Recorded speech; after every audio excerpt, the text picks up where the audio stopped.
What is up, my friends? You're very welcome along to tonight's emergency late night agenda. To borrow a phrase from my mate Lee Gunner, emergency meeting needed. Apologies, I'm a couple of minutes late start and I was genuinely on the phone trying to get some information just before I came on here. So where we're at is where we're at. Tonight we're going to try and figure out how we got here, what the spin is going to be, what the excuses are going to be, and why there's absolutely no way in this planet that we should accept them. I'm going to lay out my views tonight as to why I think Liverpool have made a massive mistake not moving for Mark A in this market. We're going to take you through what the excuses are going to be. We're going to talk about what the ramifications moving forward may be, and lots more. I've so much I want to get off my chest tonight. I really do. I want to say thank you to everybody for coming along and joining us. I know it's Friday night and you're giving up a little bit of your time to come and have a chat with me on a day where, let's be frank, it is a day filled full of anger for most Liverpool fans. And again, we will be divided on this. We won't all see it the right way, the same way. But we can, have a consensus and try to figure out what we can do moving forward. For me, there's a couple of things I want to get off my chest nice and early. First of all, do not let anybody convince you that this was the right decision. Do not let anybody try to say to you that this was a deal that didn't make sense financially. And do not fall for any of the propaganda that is going to go.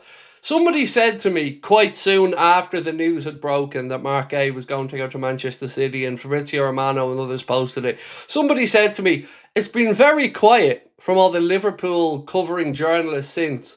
And why do you think that may have been? The answer, in my opinion, is because they're been waiting to be told what narrative to push. And nobody's going to convince me otherwise. The narrative has already started to be put out there that the numbers don't make sense. It's bullshit. The numbers make plenty of sense. There is no excuse for this. It has been a failure, and it has been an abject failure. And tonight we're going to try and figure out exactly how we got to this situation. As always, your feedback, your thoughts are welcome. So do let us know in the comment section. Drop a like if you're enjoying the stream, and don't forget to hit that subscribe button. But I have a lot to get through. But I want to start off with a post from one of the commenters on the Echo website that I think summarises and lays out the argument for Liverpool fans better than I probably could. Now, it's a post by a gentleman who I've no idea who he is, named Tommy Dowling 9. But the post says, basically, what is this nonsense? He was a market opportunity at 35 million when we had 4 fit centre-backs, but not at 20 million when we have 3. The way the club insults the fans' intelligence is staggering. Even worse than pretending they didn't have to replace Diaz because they didn't want to block the pathway of a child who was obviously never going to play.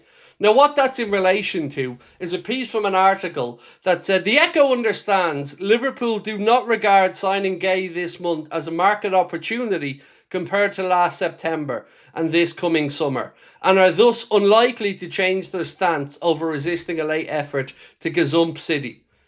That is some bullshit right there. So me, a rational-minded human being, is supposed to believe that not spending 20 million in a transfer fee on top of the wages isn't a market opportunity, but 35 million at the end of the window was. Please make that make sense. This is once again bootlicker central nonsense that we cannot fall for. You have been taken for idiots yet again. I have been taken for an idiot yet again. And Liverpool fans have been taken for mugs.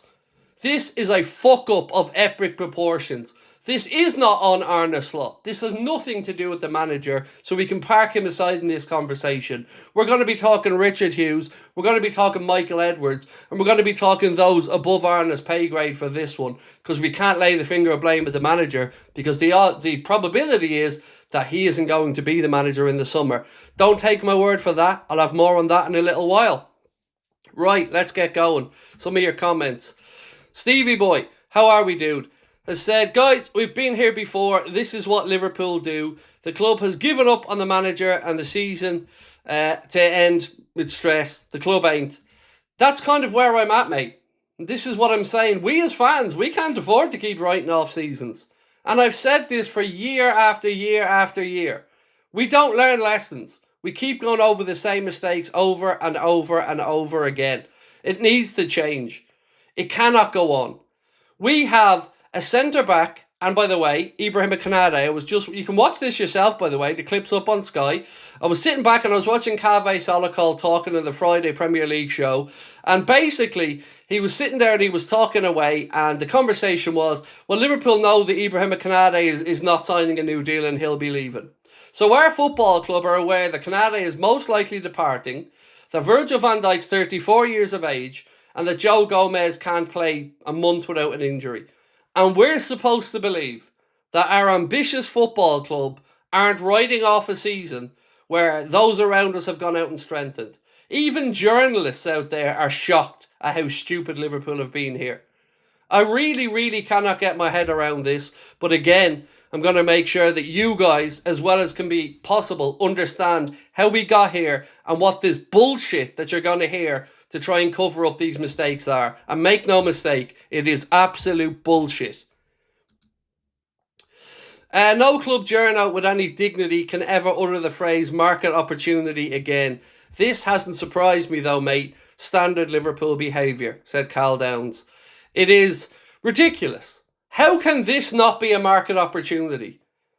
We wanted him in the summer for free. We were told before, like we have, Liverpool may spring into action if another club steps up. Well, Manchester City stepped up and paid £20 million. £20 million. There is some add-ons and there is a knock-on sell-on clause. Now, we'll get to the wages in a second, but just think about that. £20 million. And we don't see that as a market opportunity. It is absolute codology, spoofology of the highest order. Here's another one for you. Now, take this with a pinch of salt, as it does come from Indy Kayla, but Johnny Heidinger's request to return to Liverpool was rejected due to uncertainty over next season's managerial position. So, look, let's look at the numbers of this, shall we? Because I ran some numbers earlier on. People who are going to try to come in and say that 300 grand a week is too much for Mark Gay, or whatever the narrative is for those who are trying to justify this ridiculous decision. What we know is, one journalist said 200 grand, then a couple of minutes later said 300 grand. Let's even work off the highest wage. Let's work off 300 grand. Roughly, over a 5.5-year contract, including the transfer fee and a few add-ons, you're talking about £115 million, including wages, for Mark Gay in a 5.5-year deal. Now, I would challenge anybody to go out there and tell me what centre-back can be gotten in world football that is homegrown, Premier League proven, in the perfect age profile, for less than that over the course of a 5.5-year contract, because it just simply does not exist, my friends. It does not exist. So don't let them blind you with this headline figure of 300 grand a week. Because what do you think we would have been paying him in the summer if he came in on a free? Do you think he was going to come in on 150 grand a week? Absolutely not. He was going to come in on a wage upwards of 250 grand with a hefty signing on bonus on top of it. So yet again, this is us as fans being taken for absolute idiots. The numbers don't make sense.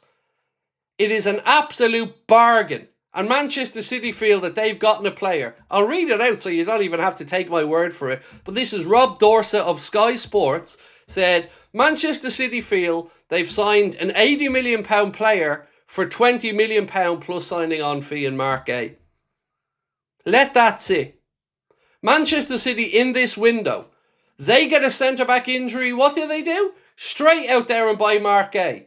Manchester City are unhappy with their attacking talent from the start of the season. What do? Straight out there bring in Antoine Semenyo, and he scores in his first 2 games for them.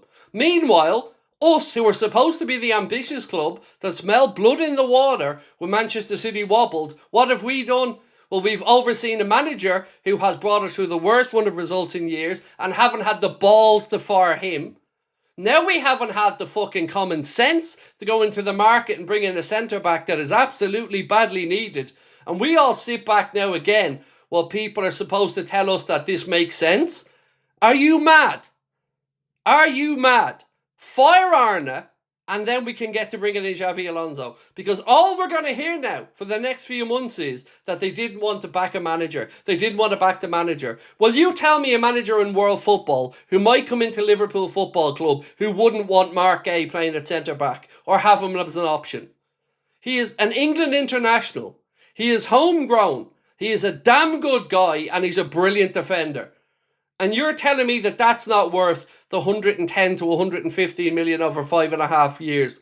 It's absolute nonsense. Absolute fucking nonsense. Cal said, obviously a decision not to block Nallo's pathway. Look, our club makes me laugh sometimes. Hughes, Edwards and co are out there being lauded as geniuses, transfer gurus, people who take the emotion out of decision making. Well, tell me how this is a good decision. Tell me how this isn't shit in the bed. Not only have you not added to our defence, you have gone out there and sat back while a rival strengthened theirs. That's a club that wants to try win the Premier League this year. That's a club that wants to try win the Champions League this year. Meanwhile, we're the walking wounded, a player about to come back from the AFCON who's already fallen out with the manager, a centre forward whose fractured leg has ruled him out for a couple of months, walking wounded at centre back, with Canada who doesn't even want to fucking be here, Joe Gomez who they tried to flog to AC Milan at the end of the season, and we're supposed to believe as rational, intelligent human beings that this is all part of some super grand plan. Come on. Come on. Can't believe we missed out on Gay for 20 million. We're going to have to buy at least 3 in the summer and hope to integrate them as fast. Same BS. It's absolute nonsense. It's absolute nonsense, lads. Like, look at what Man City have just done in this window. They smell that there's a bit of a gap there, that they can chase down Arsenal, and they've shown ambition. We're supposed to be the club that's building to dominate domestically, remember? That's the summer narrative. Now 4th place in the league is good enough. Being outside the top 8 in the Champions League is apparently good enough. Jibbing off the League Cup because we're too good for that, apparently that's good enough. This is just getting beyond a joke. And I honestly, I don't want to drag FSG into this because I really do feel this is the Hughes and Edwards decision. So when I said earlier on in the video, what's the story, John? That was a genuine question. How are we getting here? How are we here?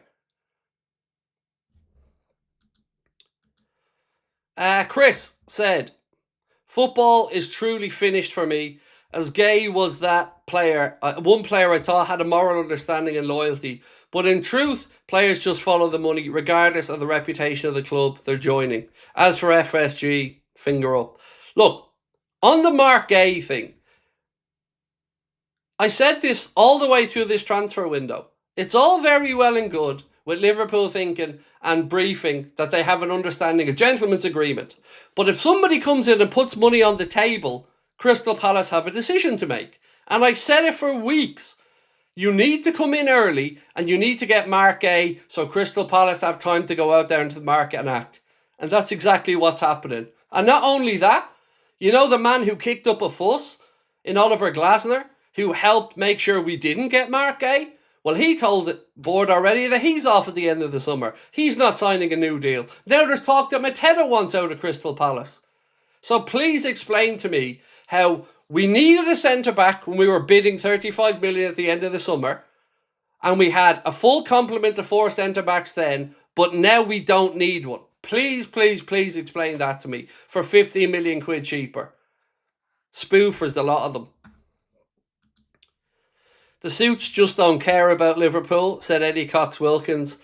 I really just don't understand it, lads. I really don't. Like, I'm going to read you through what some of the journalists have had to say on it because it truly is astonishing. Miguel Delaney has been looking at this from a different angle, and this is why I always say to you, I have nothing but immense respect for Miguel Delaney as a journalist, not only because he has an Irish connection, but because he calls shit out, and he says it as he sees it. Doesn't really cover Liverpool all that much, but he's a brilliant journo. Miguel writes this: there are stakeholders who believe that the Manchester City case and others shows the Premier League should throw out the current arbitration system, which is based on commercial arbitration, so these cases are in the public and transparent. Gay takes City to almost $500 million net spend since December 2024, when the 115 to 130 charges that hearing ended. Listen to that again. Mark Gay, coming to Manchester City, takes their net spending after sales to almost $500 million since December 2024 when their hearing ended. He goes on to say, sources say it could take at least another year with nobody knowing when the three judges will have their initial judgment, provoking the core questions about this whole process. He goes on to say, this is astonishing really. 21% of the Premier League's history has had the Manchester City case hanging over it. Think about that. For 21% of the existence of the Premier League, this case on Manchester City's has been left dangling and hanging over everyone's heads. He said that extends to 48.4% if you go back to 2009, 2010, the first season the charges relate to. It is an absolute farce from start to finish. Dougie Critchley of Sky said, Manchester City signing Mark Gay and the rivals have all lost. So remember, people are going to try to tell you that this is somehow a rational good decision.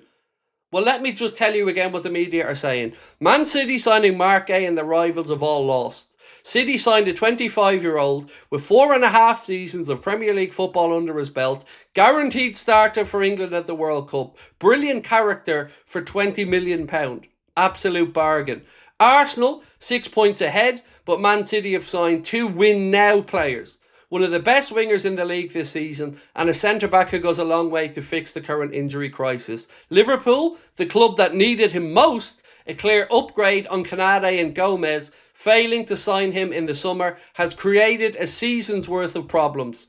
Chelsea only ever made 2 appearances for Chelsea, but 4.5 years after selling him for £18 million, he's bought by the most successful English club of the last 15 years when they have a deficiency of centre-back quality. For its obvious upside for City and negative effects on the rivals, this feels close to the perfect transfer.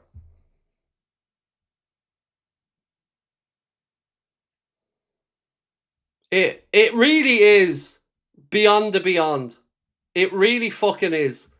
Now, I want to read something out to you that might sound familiar, because it's something that's been playing in my mind quite a bit. So let me just get this so I can read it out for you. James Pearce, the 1st of September 2025. James Pearce. You know, the same James Pearce that has told us that we weren't getting a goalkeeper, and that James Pearce. He said, this is a case of Gay's dream move being delayed rather than wrecked. Whether it's January or next summer, still expect him to become a Liverpool player. How's that gone, James? How's doing all the bootlicking now gone, James? How are all these fucking journalists that just do whatever the club ask, or whatever narrative the club want pushed out there, how's that feel right now?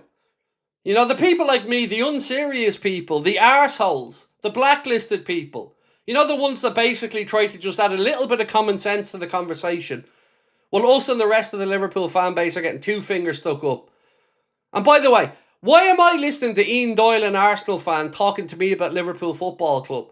The fuck have I got to do with this? Fuck Ian Doyle and his Arsenal supporting opinions about Liverpool Football Club. I don't give a shit. I'm fed up to death of our football club taking us for idiots. Canade doesn't want to be here. Trent fucked off. The manager's failing. And I'm supposed to believe this is bravery? Not cowardice, bravery. Come on. Excuse me. James said, come summer, we're going to have 2 senior centre-backs, Glass Gomez and Old Man VVD. We are playing at, we might well park the bus, relegation teams cause their defence is going to be destroyed. Well, Gomez will be gone in the summer most likely, because he knows the club are willing to sell him earlier on, and he knows the club are still willing to sell him. So Joe will be gone in the summer. We will have young Giovanni Leone back. Now on him, we don't even know what to expect there, because all that we'd seen from him was a very good performance against, I think it was Southampton or whoever it was in the League Cup. And fair play, looks a great promising prospect. But we've a 34-year-old captain and a Canadi who's not going to be here. You tell me how this is our club putting their best foot forward this season. I've said for weeks now, weeks and weeks and weeks, that we are going to be taking a huge risk by not bringing in centre-backs in this window. And not only have we not done that, we've sat there with our todger in our hand watching Manchester City go out and do their business. They get an injury at centre-back, they go and address it. We get an injury, what do? We're smart. We're clever. We wait for market opportunities, but yet this isn't one. Do you not feel like the club are taking you for a fucking idiot sometimes? Because I don't know who they think we are as fans, but that gentleman, like I said, that Tommy post I read out at the very start, I'm going to read it out once again.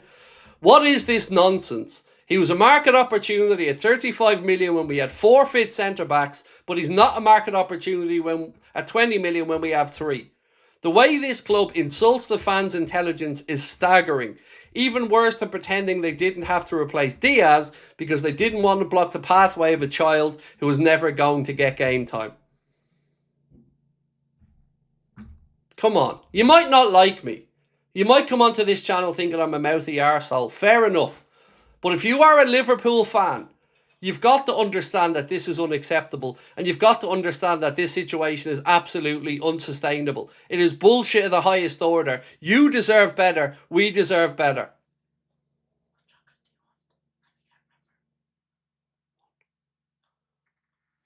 Sorry, my daughter came in for a second and she was very patiently standing there trying to do some sign language to me.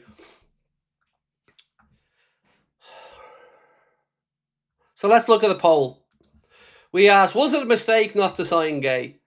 We've nearly had 1,750 votes, so we'll let it go a little bit longer. See what you guys have to say on it. So, honestly, if this isn't a market opportunity, please somebody explain to me what is. Because I'm not sitting here trying to tell you that I have all the answers. I don't. But I do know when we're being spun a yarn. And I do know stupidity when I see it. And we are being taken for absolute idiots here.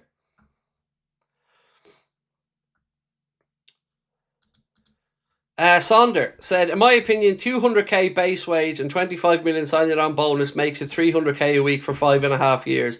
That's over 100 million for an OK defender. Earns more than Wirtz, Isak, Ekitike.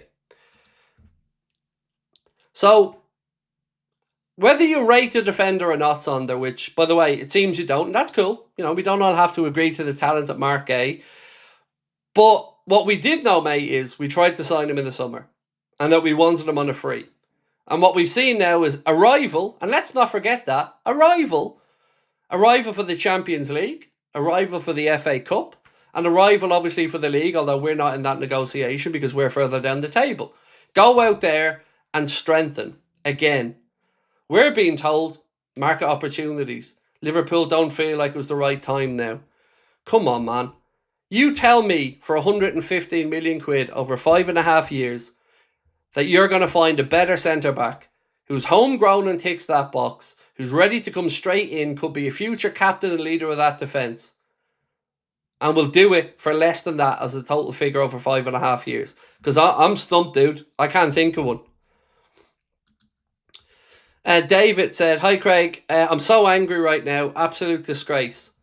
Our club have somehow managed to take Diogo tragedy aside, of course. And please, whenever I speak about the summer and positivity, please understand that I'm parking up the pain and tragedy about Diogo when I'm saying that. I'm not undermining that situation. I never mean to and I never would. But the club have taken all this goodwill, all this ambition, all this fan happiness and scrumpled it up and fucked it over the wall. We're sitting here now trying to justify being in 4th place, trying to justify the run of results that you've just seen, trying to make ourselves feel that this is acceptable, that this is the level that we were promised. It's just not.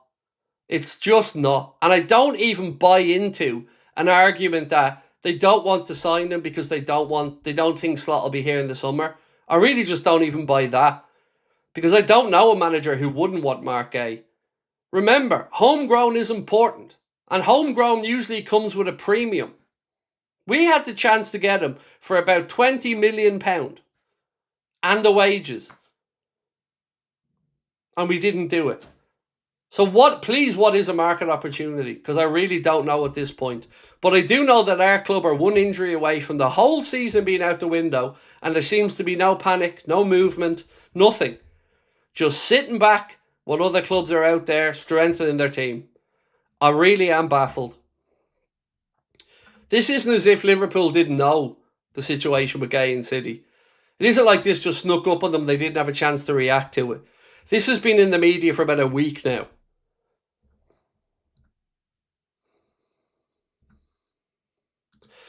Giving Ibu that money would be better in my opinion.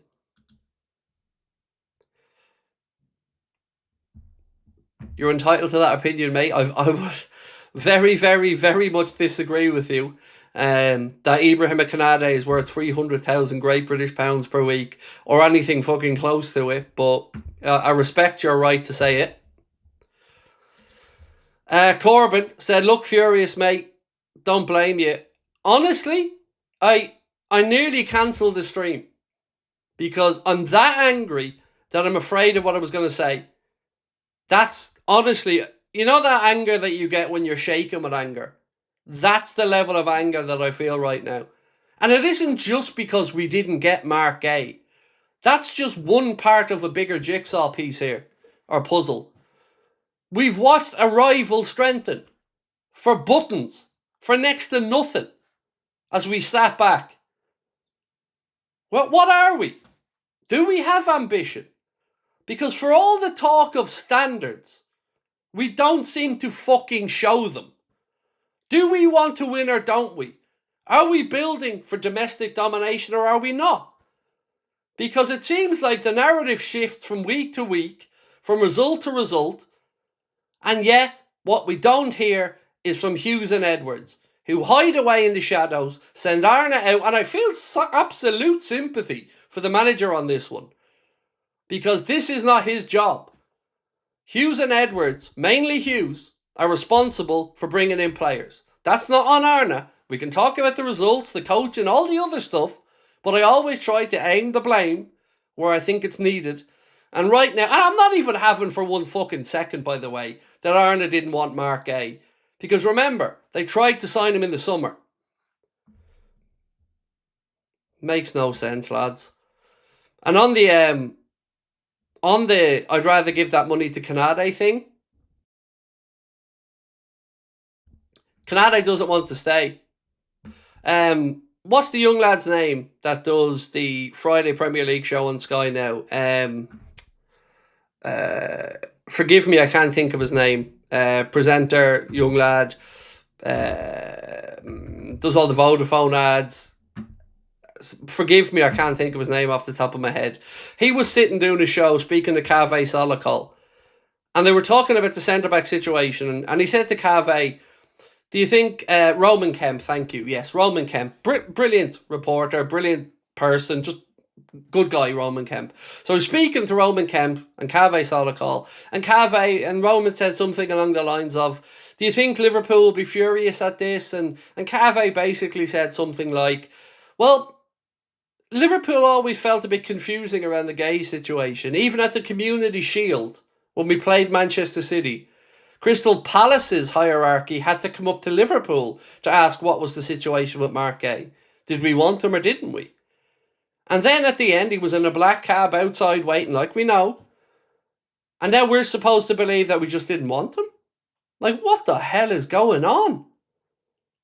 And in that same piece, and you can watch it, it's up on Sky, you can go to the app and you can watch the clip, Roman Kemp turns around to Cave Solakol and says something along the lines of, Liverpool are pretty much aware that Ibrahim Kanade isn't going to sign a new deal. So we delve the last part of the season with a defender who doesn't want to be here, a captain who's trying his best is at 34 years of age, a right back who's just been ruled out for the rest of the season will probably have to be covered by Joe Gomez. And that's it. That's your lot. That's your centre-backs for the rest of the season, come what may. And I'm supposed to believe that that is us putting our best foot forward to win the Champions League and to try to retain the Premier League and to win the FA Cup. Sorry, the math ain't mathin'.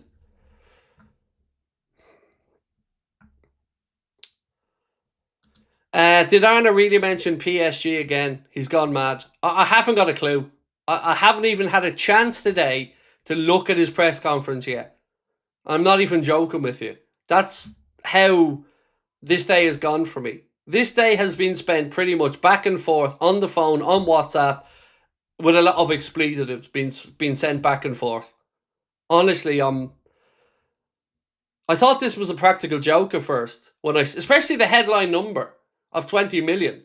Because remember, the narrative during the week was they'd want 35 million or upwards. And then today we somehow see they're getting it for £20 million. It's madness. Some other bits and pieces that I want to run through on this one. So since 2017, so that's what? Almost 6 years ago, or 6 years ago, depending on when you want to take this stat from. 2017, Liverpool have signed 5 senior central defenders. Shall I read out those names to you of those 5 senior central defenders? It wasn't, I didn't ask chocolate. Circa made up chocolate. You asked me could I pick something up over the next couple of days.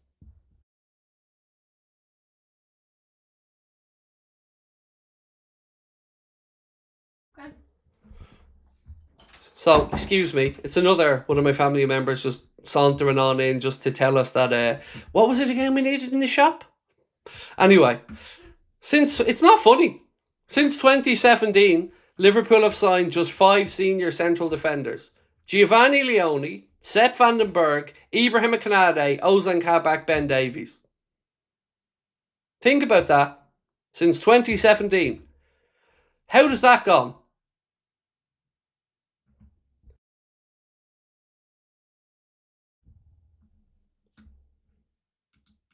How's that gone? Absolutely pathetic. Absolutely pathetic. 9 years. Absolutely pathetic. Sorry, I was being distracted when the missus came in there. I was going through the numbers and I was doing it wrong, but that's what she said. But yeah, since 2017. 9 years now. 8 or 9, depending on which way you want to measure it, but, you know, because we've just started 2026. But Leone, Van den Berg, Konate, Kabak and Davies. Kabak was on loan. Davies is already gone. Didn't really play. Konate wants out. Van den Berg's already been shipped out. And Giovanni Leone's out injured for the season.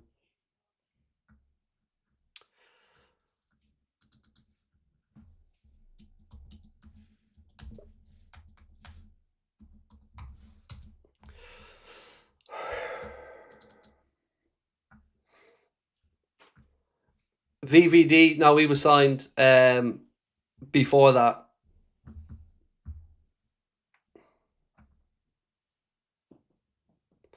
We don't really have the facts, so it's difficult to know who to blame. I'm trying to be fair here, bro, Matt, but when you say we don't really have the facts, what do you mean? Like, the facts are he's going to Manchester City for 20 million on somewhere between 200 and 300 grand a week. They're the facts. The facts were we tried to sign him in the summer. And the facts were that even today, there was talk that Liverpool are more than happy to get him in the summer on a free. They're the facts. So let me tell you where the blame lies. Hughes and Edwards. That's where it lies. Isn't 300k a week more than we pay Isak? So this is the kind of stuff that drives me demented. So look at the 300k a week figure that loads of people are going to use to justify this. Answer me a simple question. What do you think we were going to pay him in the summer on a free? Roughly, what do you think we were going to pay Mark Gay in the summer if we got him on a free? Because when we were getting him for 35 million, the wages were about 200 to 220 grand a week, and we were paying 35 million pound. Now you multiply that over 5 years and tell me that isn't bigger than the number we're talking about now. It's insanity. And that's before we talk about the signing on fee that Mark A would have gotten in the summer. So this 300k a week stuff is going to be the get out of jail card. Just because Manchester City agreed 300 grand a week with him doesn't mean we couldn't have gotten him for cheaper. If we had have moved at the very start of this window, we could have gotten him for a more reasonable fee, most likely. But either way, what we do know is, as Dougie Critchley read out, our rivals have gone out there and gotten what they believe to be an £80 million defender for £20 million. It's insanity. So yeah, the 300 grand a week thing, that's the get out of jail card number. Ignore it. Look at the overall picture.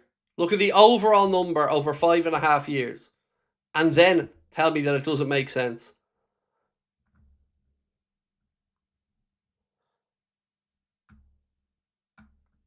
Jason Vlog said, this was Slot's coffin. He has no flipping balls. I really don't see this as being on Arna, personally. I don't know. Like, if we were willing to get him, if the manager was happy for him to come in August, I find it very difficult to believe that in the situation we're in now, where we're worse off for centre-backs, and we've got injuries, that he wouldn't want them now. So I really don't think this is on Arna whatsoever. But let's not forget another thing. It's not as if we're not going for Mark A now because we suddenly think we have somebody else lined up and ready to go for. We're not being linked with fucking anybody. All we're getting is the market opportunity line. Well, if this isn't one of those, what is? Please tell me. Because we can't have another Arthur Mello, another Roseanne Kabak and Ben Davies, another sticking plaster solution that doesn't work. You're either serious about winning at this club or you're not. And by the looks of it, we're not serious.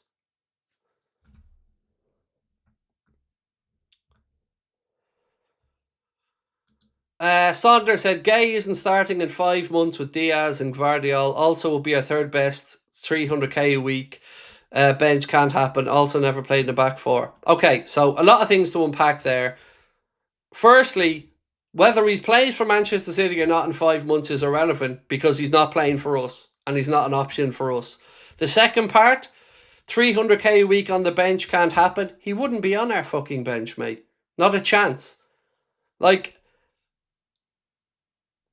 I'm going to put your question to a poll.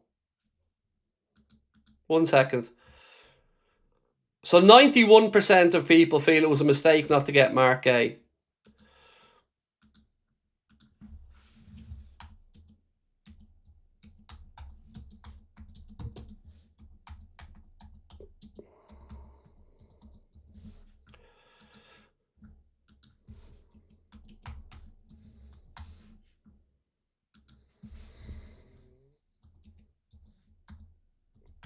So, just to kind of go with Saunders' narrative that he doesn't think he's good enough, I'm going to ask, who is a better option at centre-back, Ibrahim Konate or Mark A?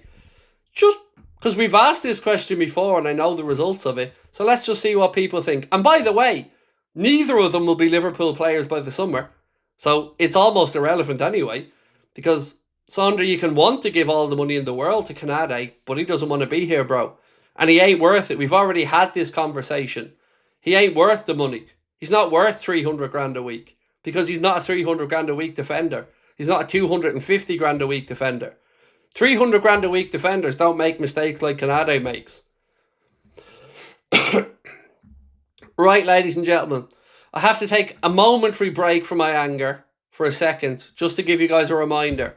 Come join us for our next predictions game on Big Up tomorrow. You've got the answers. It's either yes or no.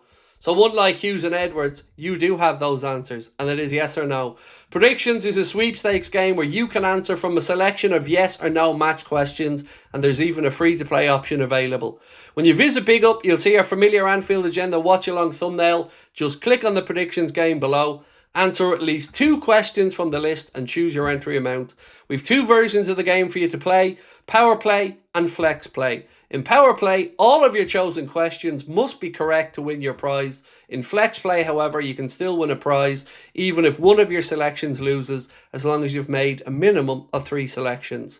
To come over and play our predictions game, scan the QR code on the screen, download the Big Up iOS app or visit bigup.com, and as a thank you, when you join Big Up and enter your first predictions game, you'll receive 500 big bucks as a thank you for signing up. They can be used for entry into future prediction games, and I'll be checking our community leaderboard during the Burnley game and every league game throughout the season to see who's doing well and who isn't. All prediction games on Big Up are open to people aged 18 or over, and thank you again for your support. Right, folks, let's get back into the comments. Billy, how are you, bro? Said, hey, Craig and AA family, the fans deserve better. Every other opposition team is strengthening. Meanwhile, we cannot decide to sack Slot and just busy compiling data for F-all. Complete bullshit, said Nessie. Cal said, Craig, what do you think the actual behind the closed doors reason is the club is we didn't buy Gay? not what the journals are going to print to us. It's a good question, Cal, and it's one that I've got to be honest. Obviously, the answer I'm going to give you is just a gut feeling, because I don't know the ins and outs of exactly why the decision was made not to do it. It always felt strange that we made the move so late in the summer. Because if you talk to Liverpool fans for the last year or two, we've all talked about centre-backs and wanting to get a centre-back. So we've always known we needed one. Now, we got in Giovanni Leone, and that's great, and he looks like a huge talent for the future. 6'5", looks like he's a really good defender. But then we made that move for Mark Gay late in the window. And it left us all scratching our heads trying to figure out why we did it so late.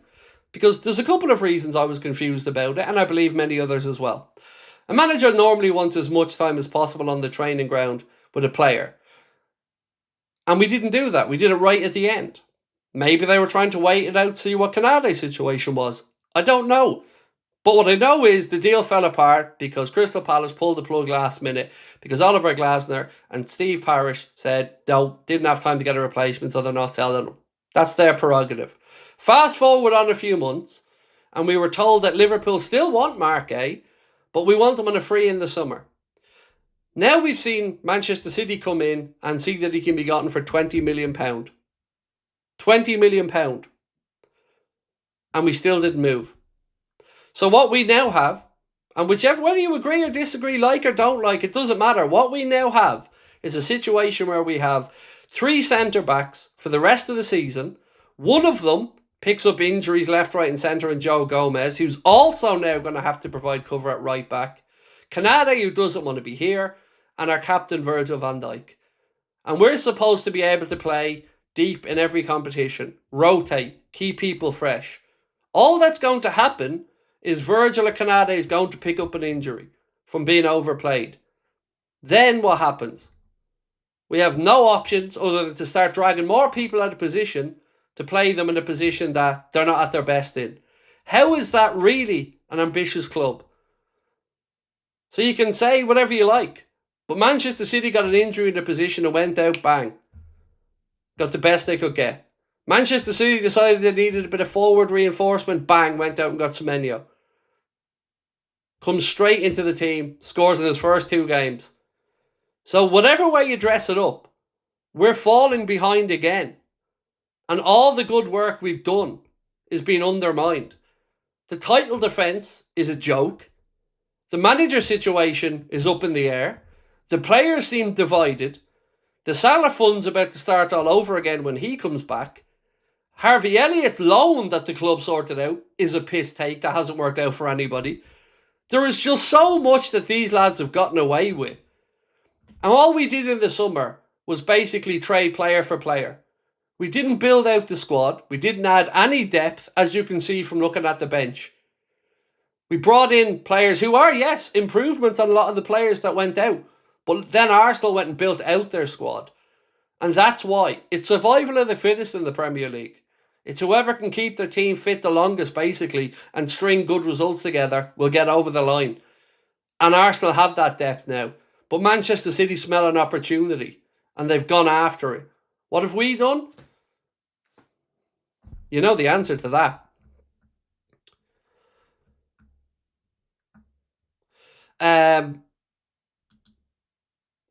The Truckers Eye Radio. So, genuine question, Craig. 4 p.m. video was spot on, by the way. Thank you. Is there something going on behind the scenes, the potential sale of the club? I can't fathom the club's logic. I know absolutely nothing about a potential sale of the club. So I can't add anything to that conversation because I don't know anything about it. Or if there even is a situation. But what I do feel is the club know Arna ain't going to cut it. And that this season can be written off as long as we get Champions League football. Now, they're never going to say this publicly. But I've had this gripe and this same question for many seasons now. What is success? What is success is a very open to interpretation type of phrase. What is success to you and me as fans are trophies. What is success to the owners could be anything. But the most important part is the numbers, and that the numbers are going in the right direction. So we now have an opportunity that we may not get Champions League football. It is not a given that we're going to qualify. We probably will. And if I was hedging my bets, I would say we will. But is that really good enough? Is that what this season is going to be tantamount to? Is that is the ambition? Because I don't think for one fucking second we're winning the Champions League. Because our players are going to be exhausted. And as the season gets to the latter point, you know, the knockout stages, the business end of the season, our lads are going to be absolutely wiped. Canale's head's going to be away with the fairies and thinking about the World Cup.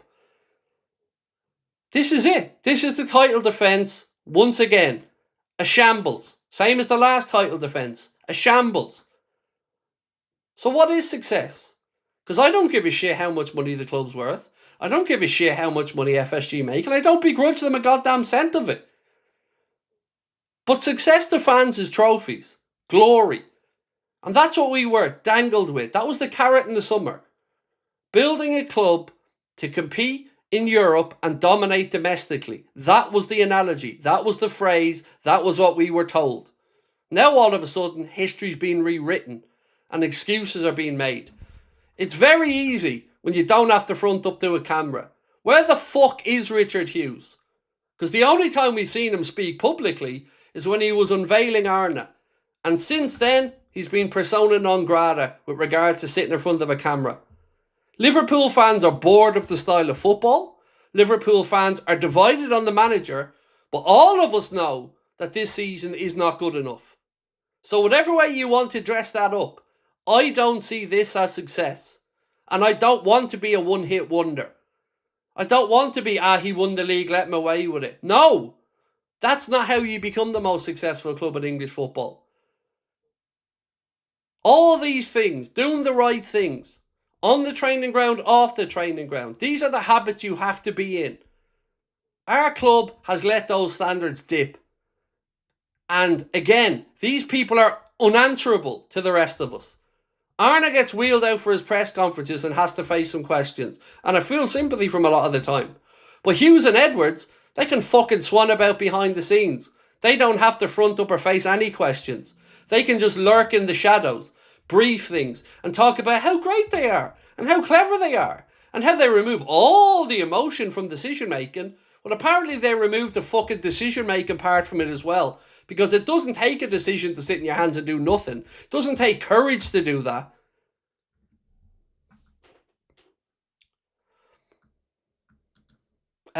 Robin said, good with the gay news, but I also think, why would he want to play for Slot with his boring style and only won 5 in the league since September? So look, I can't tell you why Mark Gay has ended up at Man City from a perspective of the footballing outside. I don't know.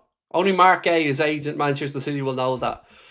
But I do agree with you that the style of football is boring.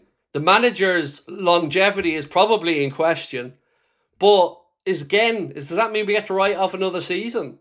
Because if you've paid for your season ticket, are you happy to just write off another season?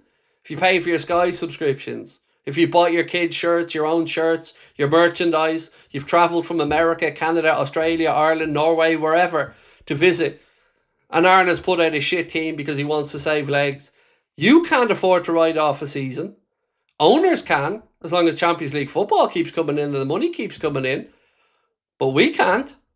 Fans are invested emotionally every season. It matters to us every season. Everybody knows that the club will come out and say all the things the club have to say to appear like they understand, they know, they're working on it, they're geniuses, they're the best boys. But it's all just empty. Action, that's what's needed. And yet again, the excuses come out. And the 300 grand a week thing, by the way, that's a journalist who changed his mind in 15 minutes. 200 grand a week became 300 grand a week. So truth is, do we really know the wage that he's getting? Or is this just an easy get out for those who want to defend the decision not to bring him in? Because that's what I feel it is. Because as I said, run over the numbers. Over a 5.5 year deal, it equates to about 115 to 118 before taxes and whatnot. You're not going to find a better centre back for that money over that time with that Premier League experience that's homegrown, that's an England international. It ain't going to happen.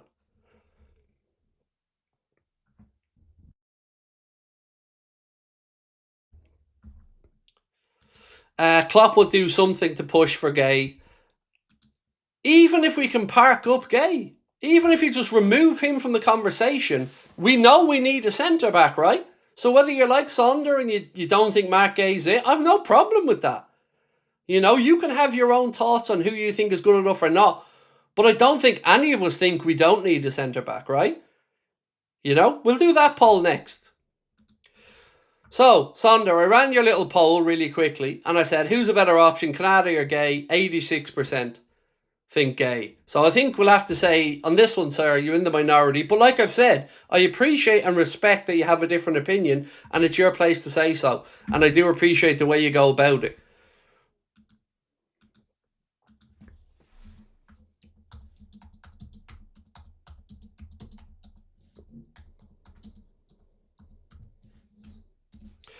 Right, new question in the poll. Simple in this one, because it doesn't matter what side of the divide you're on. I'm just going to ask you, do we need a centre-back? Do you think Liverpool need a centre-back? Because if the answer to it is yes, then I think we're all admitting there's a big problem here.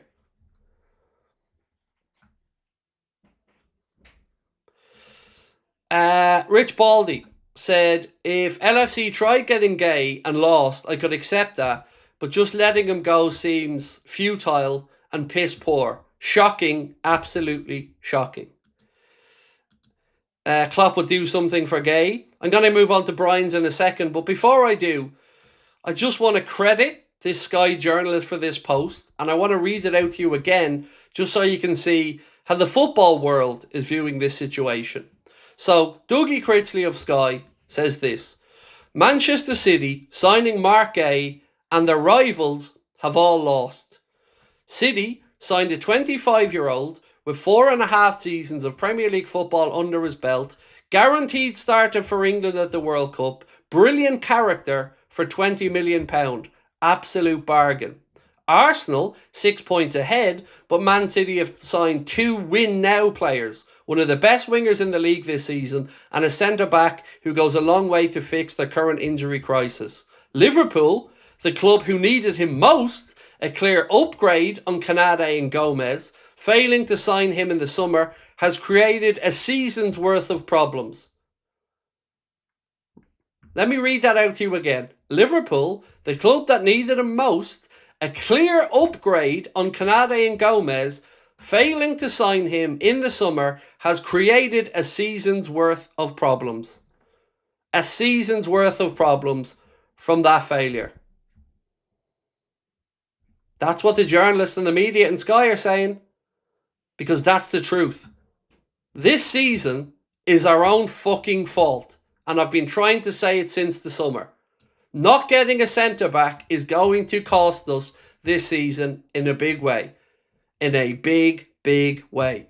Goes on to say, for its obvious upside for City and negative effects on the rivals, this feels close to the perfect transfer.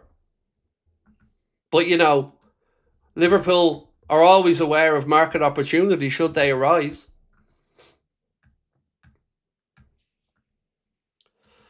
James Pearce, September 1st, 2025.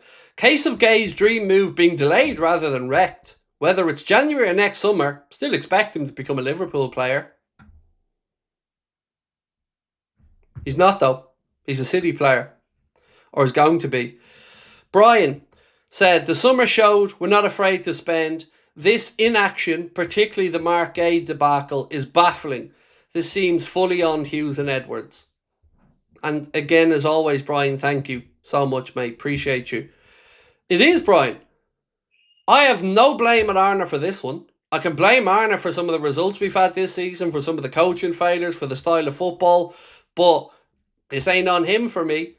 Because I think he knows that, you know, Liverpool managerial-wise, his career is probably over in the summer. So, Indicala posted this. Mark Gay asked Liverpool, and again, pinch of salt, Mark Gay asked Liverpool if Arne Slot would be the manager next season, and no comment. Manchester City have taken advantage of the situation twice with Mark Gay and Antoine Semenyo. Can't really argue with that though. Oliver Glasner confirms he will be leaving Crystal Palace in June, not signing a new deal at the club, and I already informed the club months ago that I wanted a new challenge. So, you know, the guy who kicked up a fuss to keep Mark Gay for the season, he's on the way out the door of Palace as well. We all look really, really clever here, don't we, Liverpool? We look brilliant here. This doesn't at all make us look like dickheads. Not at all.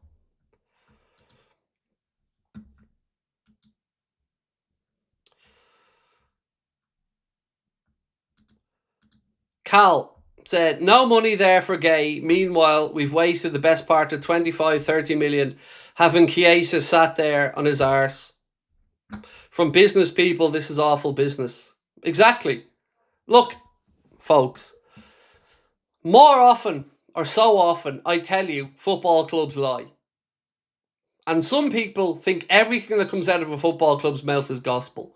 All football clubs lie. All chairmen lie. All CEOs lie. All managers lie. Because they have to. They have to do it because they have to come out and make things look like it's in a positive light. Because that's their job. But we as fans, we have the ability to have some critical thinking. So use some of that critical thinking here. And ask, does this make sense? Is this really a good case? Because in the summer, Romano said that Chiesa was being left off the pre-season tour of Japan and Hong Kong because he was told to find another club. Then James Pearce comes out with the line of, no, he's carrying a knock, so he didn't go. Meanwhile, we have players on the pre-season tour carrying knocks. And we've all known that the manager doesn't want Chiesa. But we've all had to pretend that he likes him as a player and as a guy.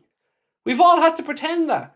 We've all had to sit here as we've had to swallow the line that we didn't replace Luis Diaz because the club didn't want to block the pathway for Rio Ingamoa. Well, how the fuck is that going? How many minutes has young Rio been given this season? Arno will tell you he's had the most minutes of any 17-year-old in the Premier League. But ultimately, they ain't enough. There's been no pressure on Cody Gakpo and his form has suffered because of it.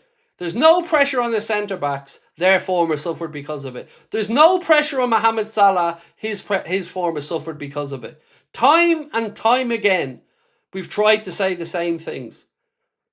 Just because the club say something doesn't mean that you have to swallow it. And this is some bullshit, what's happened today.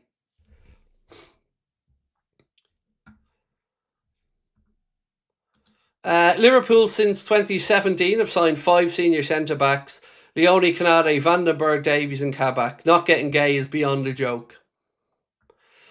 So we asked you guys, do Liverpool need a centre-back? Now, obviously, I'm taking the 4% of people who are saying no as being non-Liverpool fans. Because there isn't a Liverpool fan that doesn't think we need a centre-back. Because why wouldn't you? We've got 3. And one of them is coming in and out of injury in Gomez. Canade's form has been all over the shop.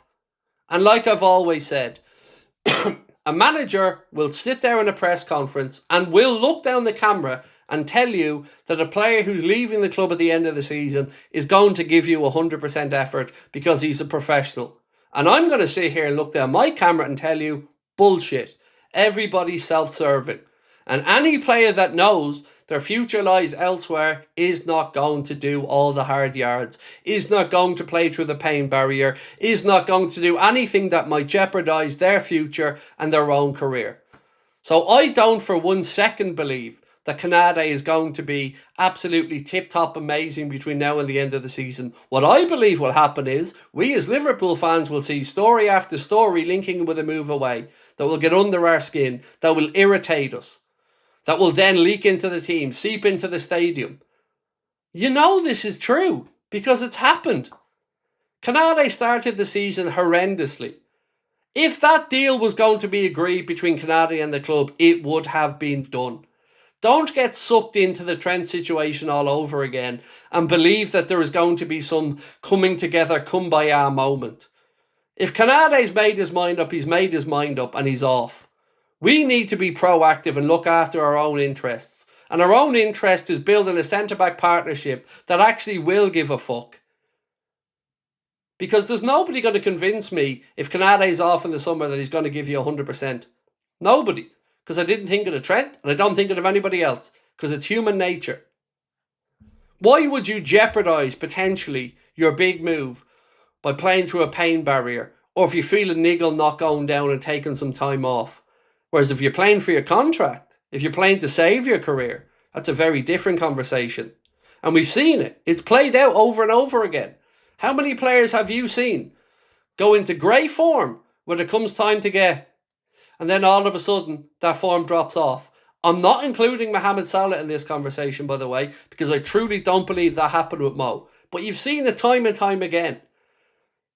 It isn't an accident. Footballers are human beings. And like human beings, they are inherently selfish. Mr. A. Centino said, while I agree that seeing City strengthen is frustrating, I don't think that paying Gay 300k a week is a great idea. That money is worldly talent. Cool. I'm trying to address this in a way that I can try to make it as clear as I can. We don't know for certain yet that that's his wage at Manchester City. But let's assume for a minute that it is. Don't get lost in the headline number. What do you think we would have paid in the summer for Mark A to come in? What do you think the figure would have been on a free transfer that we would have paid for his wages each week? I think it's probably fair to say most people would say on a free transfer, something like that, you're probably talking 250. Something like that. So, Giant Gift said, Gay gave his word, laughy emoji. What have I warned all the way through this window? That's all very well and good, but if Crystal Palace get an offer that they want, the player has a decision to make. And the player had a decision to make, and the player made his decision. And Liverpool wasn't part of that equation. So, like I said, if he's Steve Parish in his ear saying, mate, this 20 million will allow the club to go out there and bring in a centre-back, you know, the club that you captain and clearly love, which he clearly does. So, in the summer, to get back to Mr. Acentino's question, we probably end up giving him about 250 grand a week, plus a big hefty signing on bonus. So you're talking about big numbers anyway. And that's before, as you said, we get into the rivals have strengthened when we're in a desperate need ourselves. So I'm not trying to sit here and make the argument that Mark A is a 300 grand a week defender. What I am trying to make the argument of is don't let that number distract you from the fuck up that's just happened. Because we weren't going to be giving him 120 grand a week or anything like it. In the summer, when we were willing to pay 35 million quid for him, we were going to be giving him about 200 odd grand a week.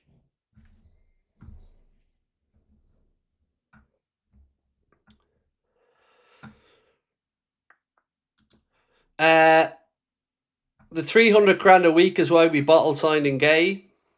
I respectfully disagree.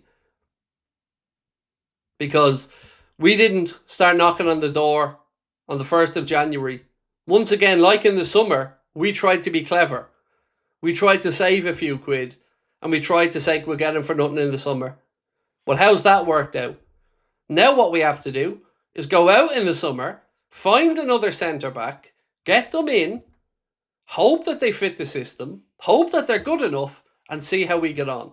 Whereas what we could have done is brought in somebody with much Premier League experience, a proven winner, an England international, in the prime of his career, ready right now. And we didn't. I don't see how that's not a fuck up. Because I didn't just invent that we wanted him in the summer. You didn't just make that up. You've seen the transfer. You've seen all the stories for weeks and weeks and weeks saying that Liverpool still want him. Liverpool convinced. Liverpool will have him in the summer on a free. And I've always said to you, go back and watch the streams, that Mark Gay may have given his word to Liverpool, But that means nothing if somebody comes in and puts money down on the table for Crystal Palace and they have an opportunity to go out there and strengthen the centre-back. Because they won't want to lose Mark Gay for nothing. It's common sense. If you were in Steve Parish's shoes, you'd do exactly the same. And so would I. I'd want the money in to give a manager, my next manager, a centre-back. Because this is Crystal Palace we're talking about. Not Real Madrid, not Barcelona, not Manchester United, not Liverpool. 20 million quid is 20 million quid. And that goes a long way in Crystal Palace's budget. So that's why Mark Gay has gone to Manchester City. That, and I'm sure, a negotiation on a wage. Let's look at Omar Marmoush as another example. Do you think if Liverpool had have signed Omar Marmoush from Eintracht Frankfurt, we would have given him the wage he's getting at Manchester City? Of course we wouldn't. Just because he's got that wage at City doesn't mean that's the only number that could have gotten him. You're falling into that trap.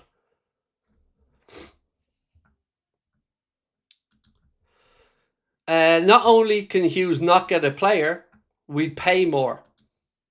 Said Ironhead 460, and thank you, mate, for your membership with us, and thank you, Mark Harding as well, mate. I forgot to thank you, Mark, for your membership with us as well, bro. Appreciate you. I see people saying he gave us his word. Keno said it's best if you want loyalty, get a dog. Exactly. Look, with all due respect, put yourself in Mark Gay's shoes. Because I very truly believe Mark Gay has a lot of love for Crystal Palace. He's captained them and he's played with dignity since he's been there.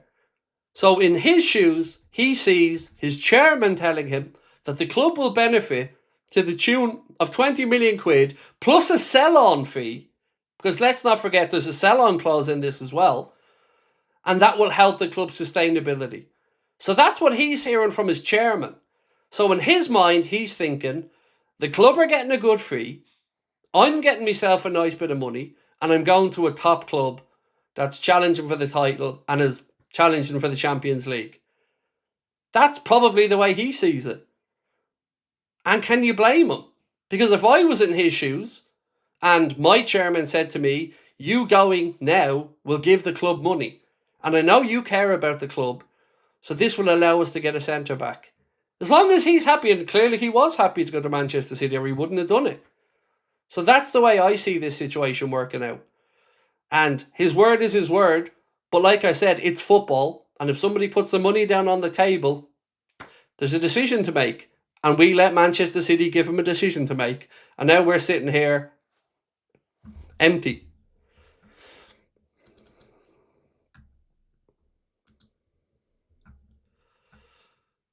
Hugo Ekitike, speaking something positive about the Reds, said, I found the environment here kind of similar to Frankfurt. You know, the fan base is really strong. It's kind of like family vibes.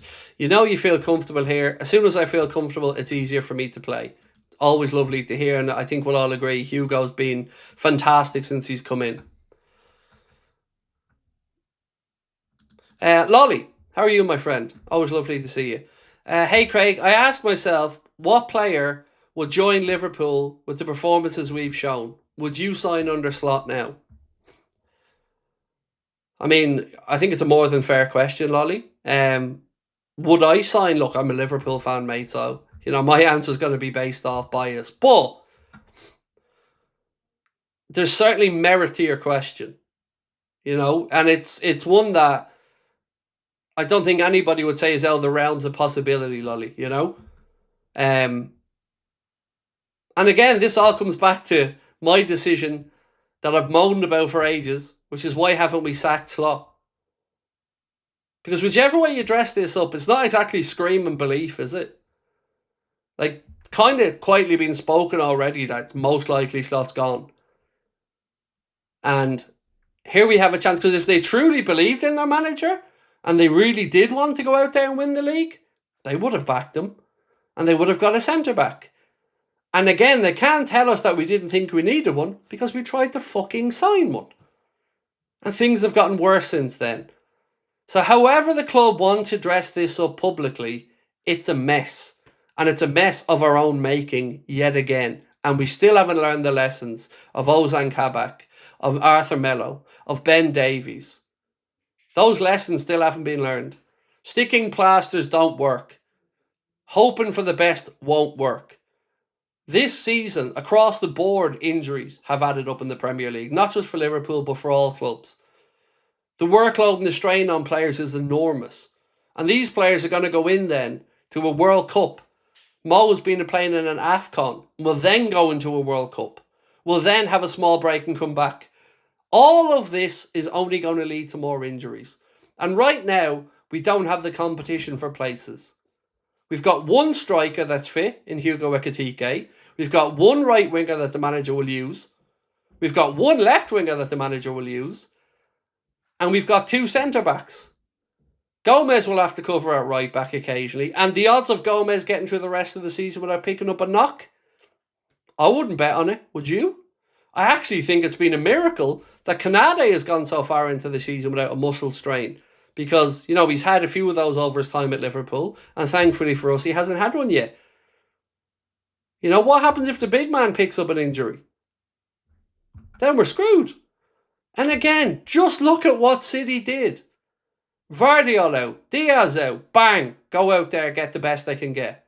Not happy with their forward line, Erling Haaland not getting the supply line, bang, out there Antoine Semenyo. Immediate impact. That's what people that want to fucking win do. People like us talk about doing things the right way, talk about the Liverpool way, when a lot of it is just waffle. You either want to win or you don't. You either crave success or you don't. If the question is who has had a better season, it'd be Gay. But who's the better player? Ibu all day for me.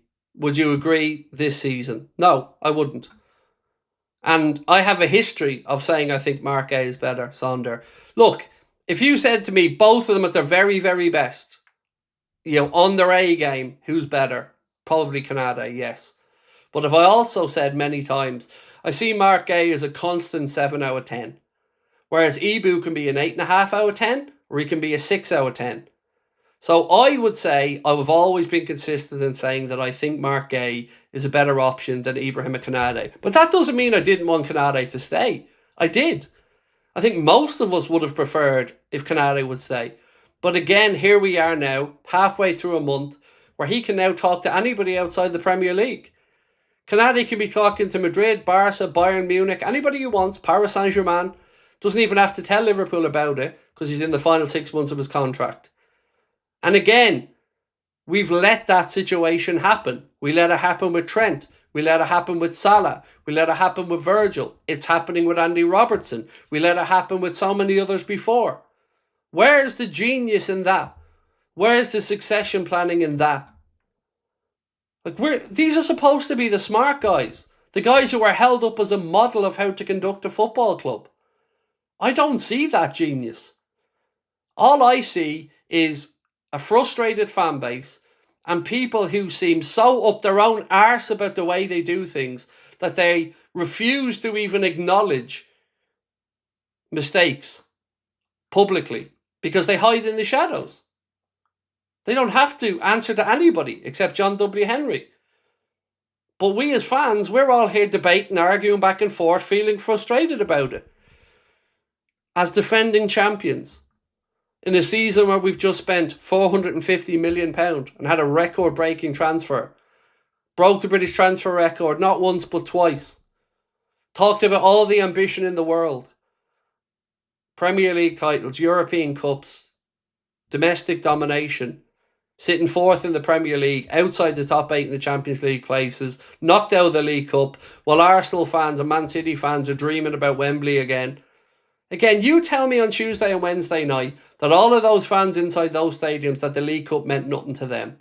You tell me that that goodwill factor that's coursing through those fan bases now with the thoughts of a trophy and a trip to Wembley wouldn't have done us some good.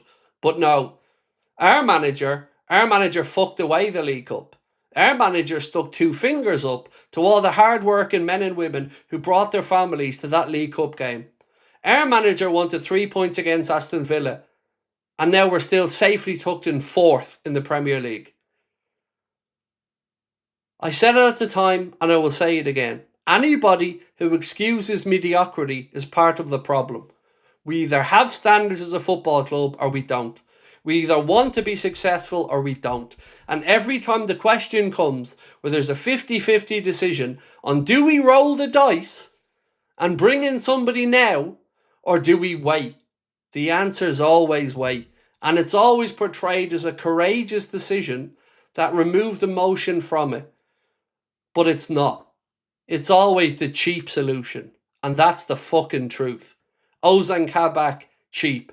Ben Davies, cheap. Arthur Melo, cheap. So much they didn't believe in the Arthur Melo deal that they fought Juventus, who wanted to make sure that there was an option to buy or an obligation to buy in there. Liverpool knew so much they didn't want Arthur Melo that they argued against having that in there. And how did that go for us? Only for Alisson Becker's header that season was out the window when Ben Davies and Ozan Kabak came in. If I have my seasons correct. Apologies if I don't. But either way, the point still stands. When we roll the dice, it blows up. Never has it worked out for us. We are defending Premier League champions, ladies and gentlemen, and we are fourth. We are seeing those around us get better, strengthen. We've seen Chelsea act, remove a manager. We've seen Manchester United yet again remove a manager. We've seen Manchester City attack the market and bring in 2 players. What have we done? Nothing. No decision. Sat on our hands and waited it out. Now the narrative will be pushed out there. Now the Ian Doyles of this world will start to come out and tell us how this was a good decision. How this was Liverpool not sensing it. In fact, I don't even have to make it up because they've written it already. The Echo understands Liverpool do not regard signing Gay this month as a market opportunity compared to last September and this coming summer, and are thus unlikely to change their stance over resisting a late effort to Gazump City. What? What? So the 35 million in late August was a market opportunity. But the 20 million in January, when your need has increased for a centre-back, isn't a market opportunity, but a freebie in the summer was.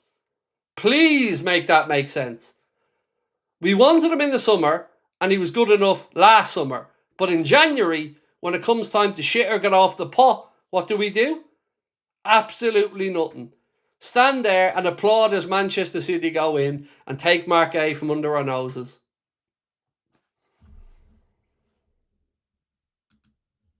It's nonsense. A little bit of news for you. Fixtures are being confirmed for the FA Cup 4th round against Brighton and Hove Albion. The match at Anfield will take place Saturday the 14th of February with a kick-off scheduled for 8 o'clock. So just to confirm on that one, the Liverpool Football Club today confirmed. Fixture details are being confirmed for Emirates FA Cup 4th round tie against Brighton and Hove Albion. The match at Anfield will take place Saturday, February 14th with an 8 p.m. kick-off. Also, ladies and gentlemen, just really quickly, I want to say thank you to our sponsors again. I'm staying on, by the way. So if you're willing to stick with me, I've got more time in me because I know I haven't gotten to a lot of comments from the normal comments. I'm still working through the super chats, and I am going to make sure that I give you guys a chance to have your say. So please do bear with me when I try to catch up on everything, keep up with my own commitments that I have to our sponsors as well. Just want to really quickly show you the options for the predictions game this week on Big Up. Now remember, it is 18s and over only. You can scan that QR code, that'll bring you right there. But these are the questions that you have to choose from this week, ladies and gents. Cody Gakpo will score a goal or give an assist. Yes or no? All of the questions are yes or no. Dominic Szoboszlai will score a goal or give an assist. Yes or no? Wirtz will score a goal or give an assist. Yes or no? There will be over 3 goals in the match. Yes or no?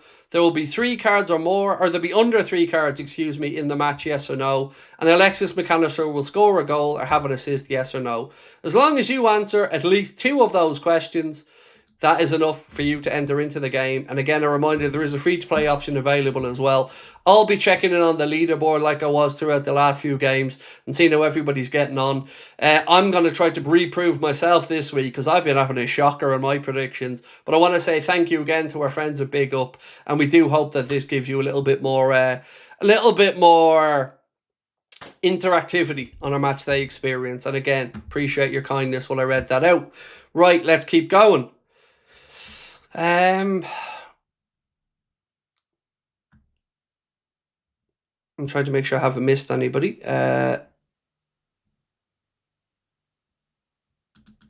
This one from Nick. Hey Craig, considering we spent 500 million in the summer, well it was 450, but I mean your point still stands. Not spending 20 million in January for a much needed addition is laughably embarrassing. It is. But look, even just parking aside the Mark Gay stuff on its own, not going out to bring in a centre back in this window is embarrassing. There is one story, but it's from Christian Falk, that said Liverpool are strongly monitoring Borussia Dortmund's Nico Schlotterbeck for defensive reinforcements amid issues. Bayern Munich has withdrawn interest due to the high cost if Upamecano extends. Schlotterbeck prefers Bayern, but Premier League clubs are monitoring. It's okay, lads. Don't worry about it. We're monitoring. So nothing to worry about here. Monitoring FC are at it again. You know, even he said in this piece, Christian Falk, Liverpool are strongly monitoring Dortmund Schlotterbeck for defensive reinforcement amid issues. Everybody is admitting we've got issues defensively, but it's seemingly our club that want to address those issues.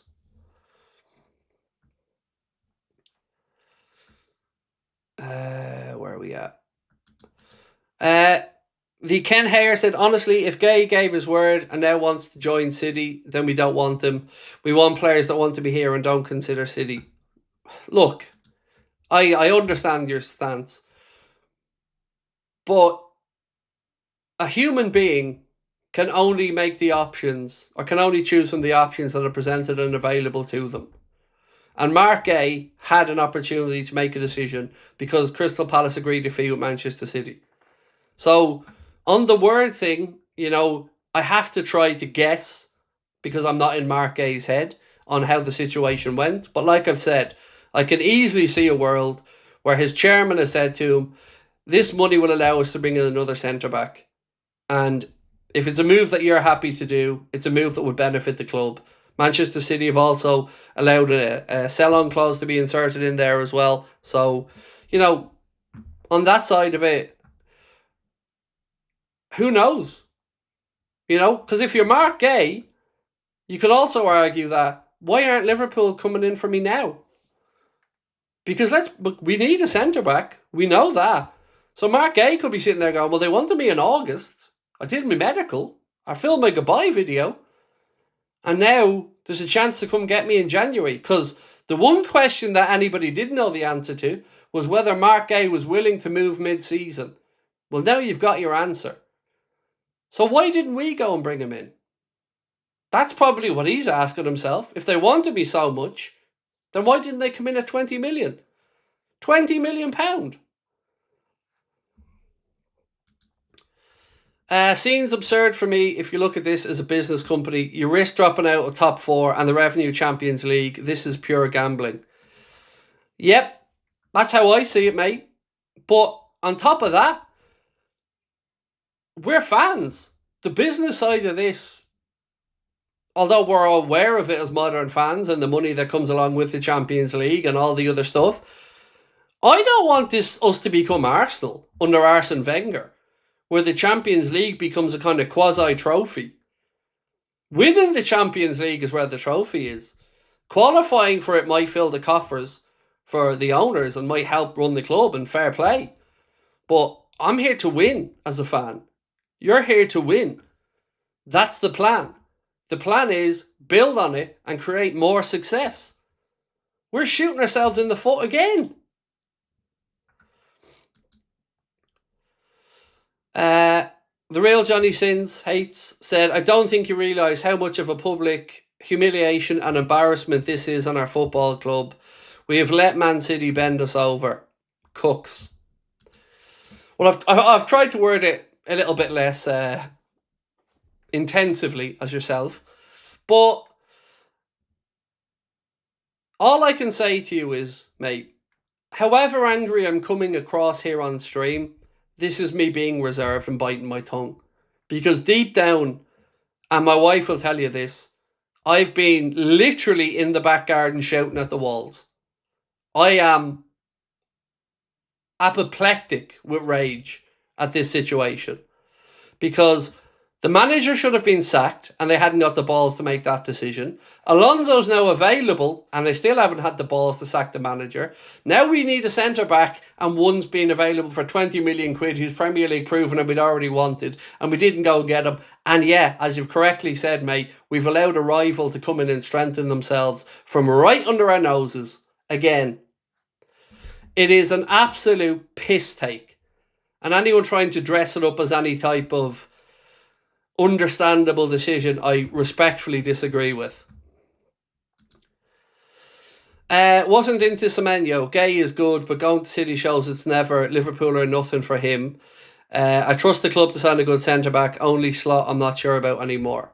So, thank you, by the way, mate, for your input. So let's say you trust the club to sign a centre-back. Okay. Would you agree we need one now? Because as you've seen, you know, the question that we asked, do we need a centre-back? Over 2,000 votes, 95% of people said yes. So I'm guessing you probably think we need a centre-back now. Well, there's no sign of that happening, is there?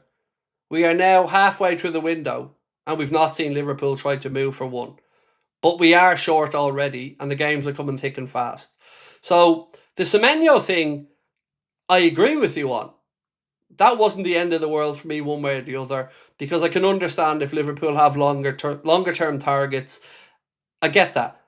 But we are in dire need of a centre-back, mate.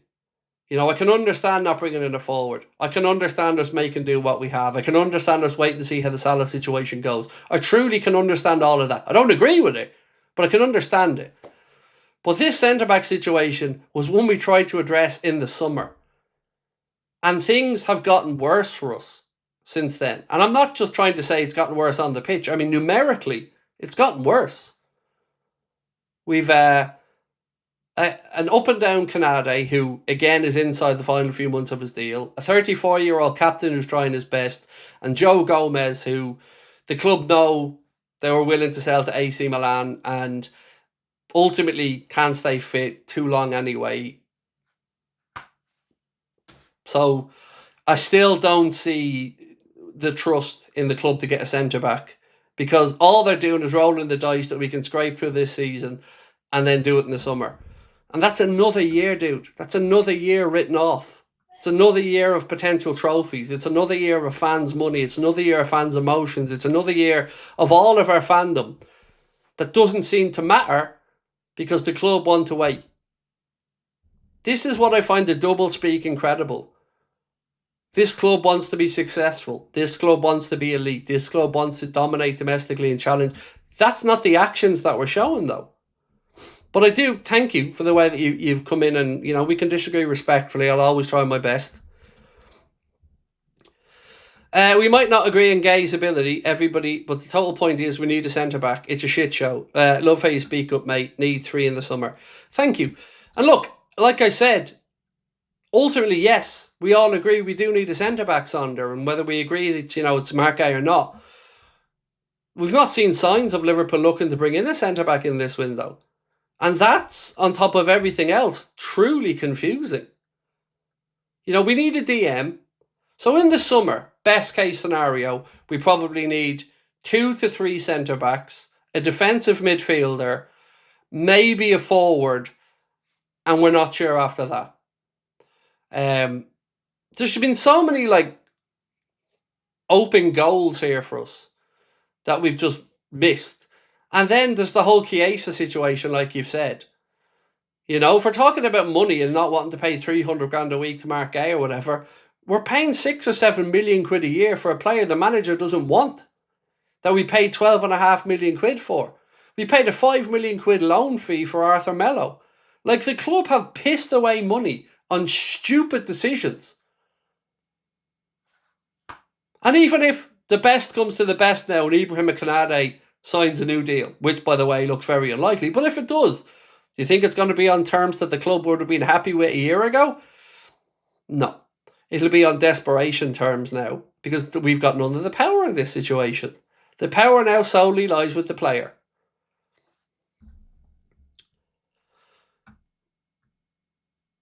Mark said, mistake was Hughes and Co. gambling on getting Gay for free. That must put huge questions over Hughes. Yep. It must do. And like I've said, it'll always be framed as a brave decision, but I think it isn't. I think, again, it's cheapness.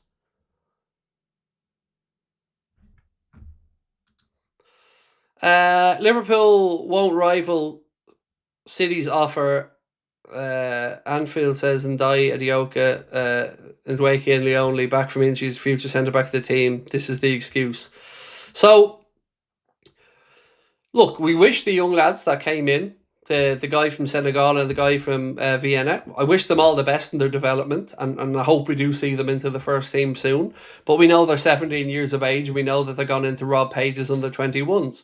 And let's, again, be fair about this. One of these gents came from a Senegalese second division side, and they probably won't be ready because they won't have the centre-back minutes to come into the first team. We've already seen a super talented youngster that we fought hard to get out of the clutches of Chelsea to bring to Liverpool in Rio Ngamoa. And how exactly has Arne developed him? He hasn't. So yeah, like you've said, mate, whatever the excuses might be, ultimately it's the cheap option. It's always fucking cheap when it comes to finding the solution. Now, as I've said, we had an incredible transfer window, and I'm very grateful for that as a Liverpool fan. But for all the 125 millions and the 116 millions and the 70-something millions for Ekatike and all the other stuff, still didn't address the centre-back situation properly.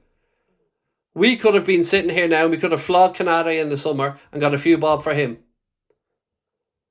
Could have brought in 2 centre-backs. But here's where we are again.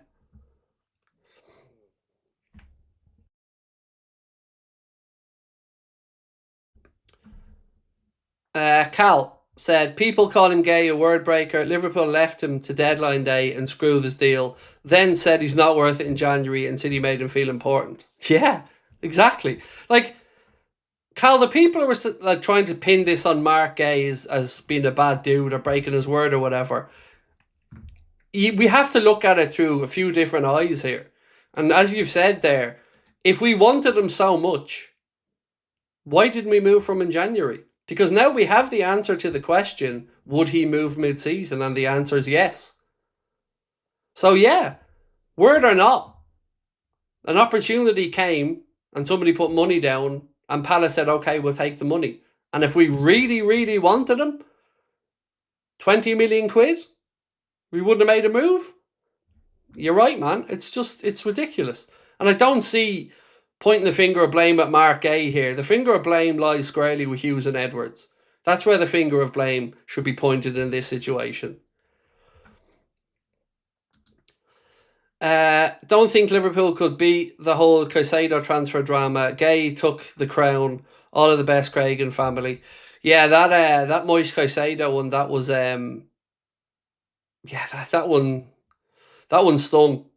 Yeah, it really did. Like, there's very few players that Liverpool have ever been involved in conversations to bring in that I would have talked about as transformative. Now, I believe Florian Wirtz is one of those transformative players. Alisson Becker, Virgil van Dijk. I wouldn't have said the same about Mohamed Salah when we were signing him, but of course, he has proven to be a hugely important signing.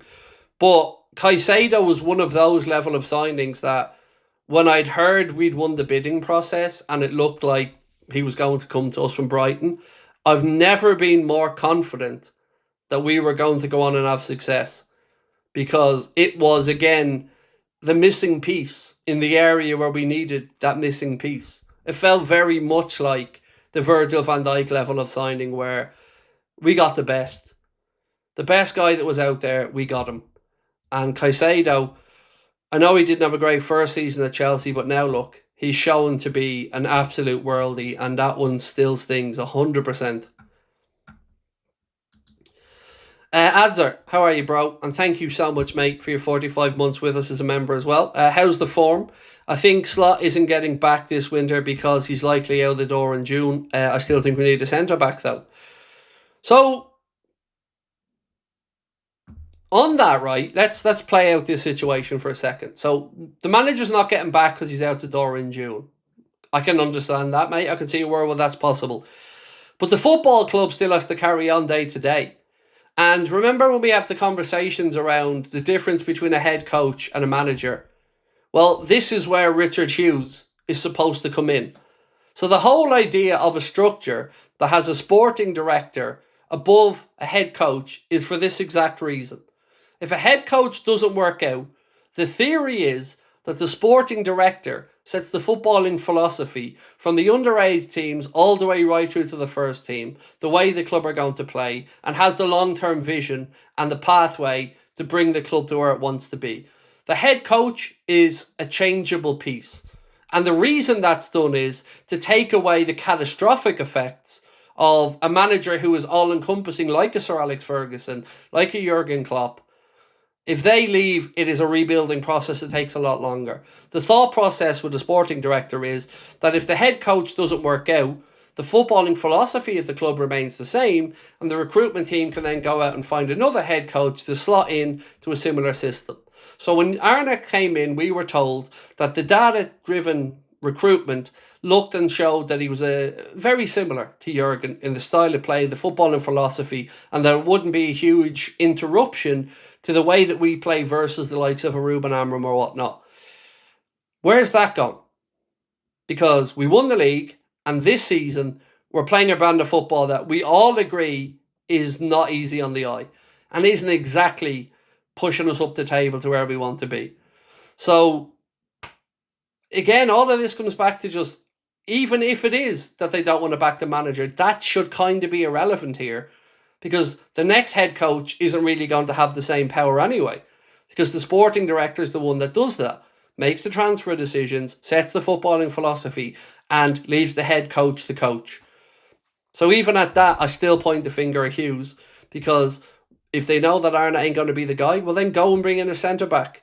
Because you think if they know Arne isn't going to be the guy, they don't know who the next manager is going to be, and they haven't maybe already been briefing and speaking with him, you could get a rough idea of who they want and go and get them.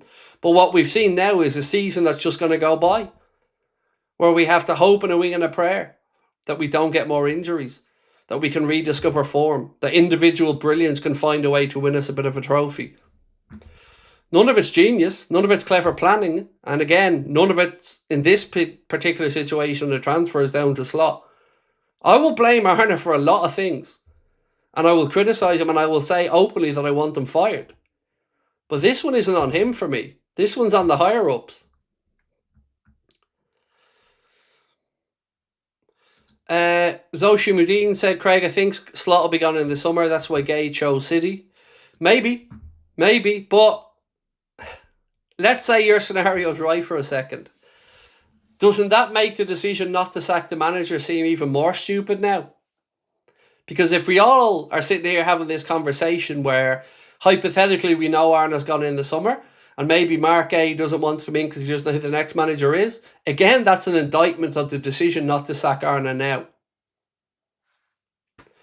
You know, people just think I'm some angry raving lunatic that comes on here because I like shouting. I don't. I love this club with all of my heart. I love my community with all of my heart. And I want the very best for the club. But it winds me up when we get taken for idiots. And it winds me up when we can see the truth, but it's being twisted in front of us. I cannot be doing with it. And I'm going to come back again to this comment. You can see it yourself. It's on the Echo. It's in the comment section. It's from a lad called Tommy Dowling9, and I've no idea who he is. But it's in relation to an article that included this. It said, the Echo understands Liverpool do not regard signing Gay this month as a market opportunity compared to last September and this coming summer, and are thus unlikely to change their stance over resisting a late effort to gazump City. And this comment is in relation to that piece. Ha ha ha, what is this nonsense? He was a market opportunity at 35 million when we had 4 fit centre-backs, but not at 20 million when we have 3.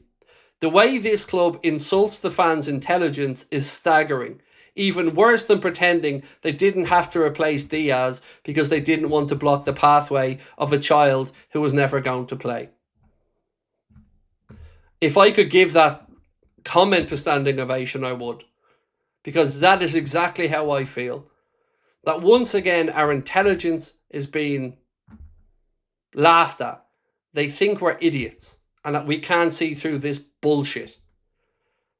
If you don't think Arne is good enough, fire his ass and have the courage of your convictions. Because Alonso's sitting there now, available, and even if you don't want him, the style of football under Arne is not connecting with the fans. It's okay to make a mistake. It's okay to get things wrong. But we cannot, as fans, accept season after season being written off while we hope for a longer term vision.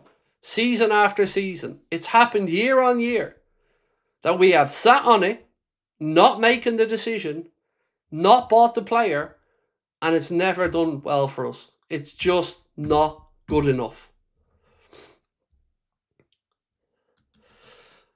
Peter, how are you, mate? And again, apologies to people, and I'm still playing catch up on the comments here, but I am going to stay on later, so we're going to keep this stream going to make sure that I can get through as many as I can. We started early because we knew it would be a late one. Peter said, this is actually worse than Fekir, Caicedo, Lavia, Bellingham. I forgot about Lavia. I forgot about the Lavia situation, actually. The player who we didn't value at 50 million wasn't worth it, but then was worth 55 million when we lost Caicedo and still lost him. I forgot about that one. And Bellingham. I remember the season when Virgil, Matip, Gomez, Kwanzaa, Lovren and Fab were out almost all season. We played the kids, laughing stock. Yep. You're right, Peter. And again, here we are, mate. Here we are in a situation where the market was open and we had a chance. And I've been screaming all the way through December that I hope on the 1st of January we have a centre-back. We didn't know what was going to happen with the Marquez situation because we didn't know what way Marquez's head was. We didn't know whether Crystal Palace were open to selling. We've got all those answers now, and all we know is that a player that we wanted last summer and a player that we wanted in the summer coming, we all of a sudden didn't want in the middle of the season when we have nowhere near enough centre-backs. I'm supposed to, as a fan, rationalise that and believe that that makes sense. Pay 35 million for him, wanted him. Want him in the summer on a free, but won't pay 20 million quid when your situation at the club has gotten worse. I don't even know how anybody can defend it, mate. I don't know how any journalist can sit there with their laptop and write any type of a piece that defends this decision making with a straight face.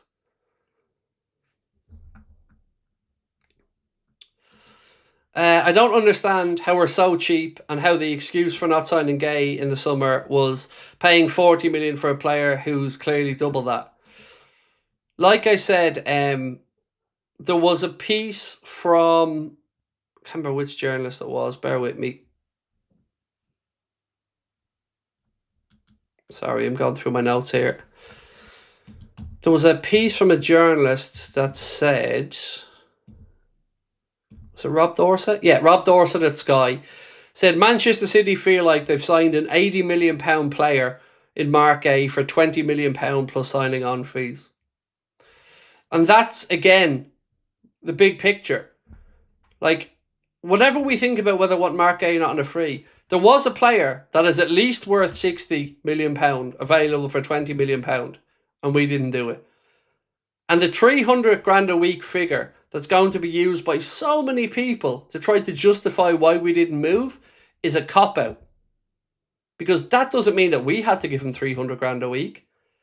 We don't even know for certain that that's what he's getting. Because Alex Crook 1 minute posted 200 grand a week, and then within 15 minutes, I think, it was suddenly 300 grand a week. So we don't know the wage number. But what we do know is we've shit the bed. And I'm not going to stand here with shit in my hands and applaud.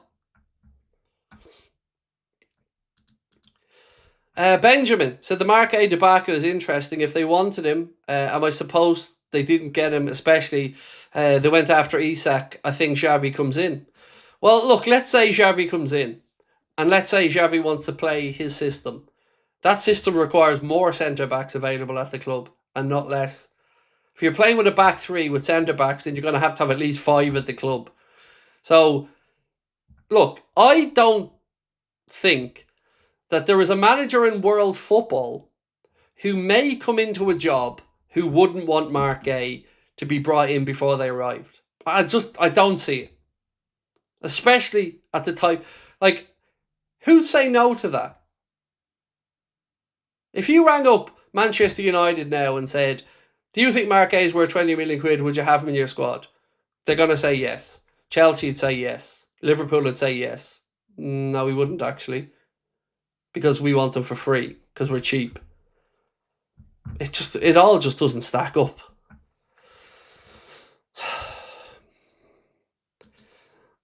James, this breaks my heart to see. And it breaks my heart to see you write that. It breaks my heart to have to read it out. And it breaks my heart that I totally understand where you're coming from. James writes, Craig, I'm sad to say it, but I can't wait for this season to end.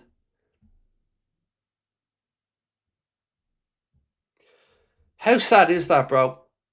You know, when we came into this season, apart, again, as I mentioned, apart from the tragic passing of Diogo, we came into the season on a wave of optimism, on a wave of positivity. We've said it so many times, I've never ever seen a summer like it. I've never seen a season start where so many Liverpool fans were so optimistic, so full of hope. And we're in January now, and morale's on the floor. The football is boring. The manager's job is in question. The players are falling like flies with injuries. It's heartbreaking. And this is what really hurts me, man. We're fans. You know, we are fans. This isn't a job for us. It is for me now, yeah, in what I'm doing. But we're fans. We want the best for our club. And we're not idiots. We know we're not going to sign Kylian Mbappe for 500 million quid. But we do know when we're being taken for fools. And we do know when we're being spoken down to and being talked down to. And it's tiring. And it's so avoidable. Benjamin said, follow up. I don't buy the wages issue. 2 of our first team centre-backs have under 1.5 years left. 1 is gone. Others are injured. Arna's press conferences was begging to stay, Tone. It's a mess. Yeah, it is. Right, I'm going to come in and grab some of your comments from the regular chat as well, because I want to make sure people aren't feeling ignored. The Observer said, we'll be better next season. No doubt, but why are we willing to write off or accepting to write off another season, mate, you know? And we all get the summer is theft level pricing World Cup tickets. I have a horrible, horrible feeling, said Paul Hudson, that we will scrape Champions League qualification and they'll keep Slot for the final year of his contract because they're too cheap to sack him. He's easy to control. That meme guy said, with Liverpool not even trying for Gay, I want to see Bastoni, Van de Ven or Schlotterbeck in the first 5 days of the summer window. Aaron said, I'm disappointed to say I love this club, but it's hard to watch at the moment. Paul Driscoll said, hopefully owners have lost faith in Hughes and Richard Hughes. McDonald Mika said, please, Mickey Van de Ven. So the Mickey Van de Ven one is one that, you know, you've probably heard me talk about for a while, saying I felt like that was one that we let get away. And what really found that situation was really interesting was that wasn't George Schmadtke's son working at Wolfsburg, if I'm not mistaken, when he went to Spurs. And Mickey Van de Ven, I don't know for certain that he's a Liverpool fan, but I do know for certain that he's been to Anfield to watch a game and has spoken about how amazing Anfield is. Now, he could very well be a fan, but I'm not 100% in that, so I'm not going to come out and state it as a fact. Yeah, and we didn't get him. And look, I've gone back and forth on that one because he did have quite a few injuries, but he is an incredible player. And I feel like now if you end up getting the likes of Van de Ven, you're going to pay super bucks because he's at a Premier League rival or a Premier League club. But even look at Spurs, right? Even look at them. Their fans aren't happy with the manager or the style or the way things are going. And they go out there and they bring in Johnny Heidinger to help beef up the recruitment staff. You telling me we couldn't have done with Johnny Heidinger back? I know Giovanni Van Bronckhorst is in the role, but we all know how popular Heidinger was. So he's gone to Spurs. And then they've gone in and they've beaten Aston Villa to the signature of Conor Gallagher, who's going to bring in some much needed steel to their midfield. And they got him for £35 million. Manchester City, Semenyo Gay. It's baffling. It really is. Arsenal have added their depth. So even through an injury crisis, they've been able to see their way through and still maintain at the top of it. Still maintain in all competitions, by the way. The thing that we were promised we were going to be able to do this year. And at the first opportunity, the manager fucked away the League Cup. At the very first chance. That was the thing we were told wasn't going to happen again. There wasn't going to be another Plymouth Argyle. There wasn't going to be another situation where Liverpool were forced into not being able to put out a team that could go out there and win that match. And there is not 1% of my being that believes Arne Slot thought that team that he put out that day against Crystal Palace was going to win that tie. Not one. And the bench wasn't even filled with first teamers to come on and rescue it. He threw away a competition. A competition that, imagine right now, we're heading for a second leg of a League Cup and you're a game away from Wembley and another potential trophy. You telling me that our fan base wouldn't be excited now? You telling me that the vibes around the club wouldn't be a little bit different? You try telling the Arsenal, Newcastle, Chelsea and Man City fans who were celebrating or heartbroken at the first leg of the semi-final that it doesn't matter to them. This arrogance that the League Cup doesn't matter and we can just fucking throw it away is just that arrogance. We've won that competition more than anybody else. We had a home tie and we were one round away from a quarter-final. And our manager, in his infinite wisdom, threw away the competition. Stuck two fingers up to everybody that had paid their money to go and watch it. You remember the granddad story from here on the channel? Gentleman messaged in saying he was going back in the train with his granddad 4 hours each way. And you guys, with your generosity, chipped in and covered granddad's trip to make up for what he had been to see. And that's why I love my community and that's why I love you guys. That's it, folks. That's it. We can't just write off years. These are our lives. This is our club. Every game matters. Every kick of the ball matters. Every season matters. And the acceptance of standards dropping has been shocking to see. You telling me really that Kloppo would have been off partying in Ibiza with Wayne Lineker as the season was still ongoing? You telling me that Kloppo or anybody else worth their salt be fucking off to Dubai on the back of 3 defeats and comes back and then loses to Manchester United? Where are the standards? We talk a good game. We talk about the Liverpool way. But where are the standards? Who's in that dressing room saying this is bullshit?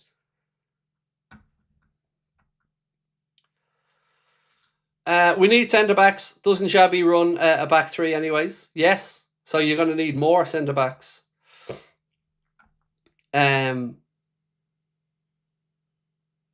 Even the argument of some people, I've seen a couple of journalists trying to say that, well, Arne could still work in Dubai in October, still had his laptop with him. Yeah, that's true. But you know what he couldn't do? Go to the AXA, sit there with his coaches, work out stuff on the training ground, have a look at the youth team, talk to the players who weren't on international duty, see if there was anybody there.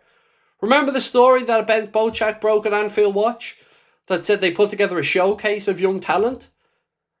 The day training alongside Liverpool's first team, they done it on purpose to make sure that the manager would come and have a look, and he couldn't be arsed. Didn't bother to go have a look, sent a couple of the other coaches over, but Arne had no interest in going to look at the up-and-coming players. All of these things just paint a picture of not good enough. And I don't want another season where we've won a league title and then just fallen away. But that's where we're headed.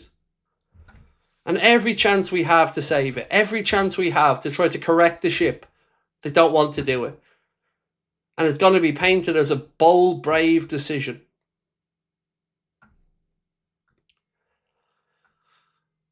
Chad, how are you, bro? Champions of the league, an incredible summer transfer window, big names coming in to better the squad, and we're the laughing stock by January. Yeah. So I messaged Lee Gunner, because I felt a duty to acknowledge that I'm using his phrase for tonight's thumbnail for emergency meeting, because that's Lee's thing. So I messaged him jokingly to say, look, bro, I'm robbing your phrase tonight. And he messaged me back going, you must be fucking spitting fire. Because he said, it's a joke. It's laughable what your club have done. And I'd love to push back with me mate and say, nah, Lee, but he's wrong. He's not wrong. It is laughable. We are laughable in where we're currently at.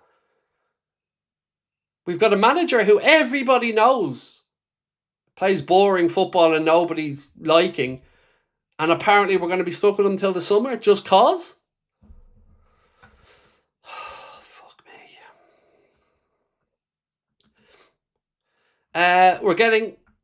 We're going to get told that we were never in from, and that Slot could have asked for such a strong squad. He's now guaranteed it's coming.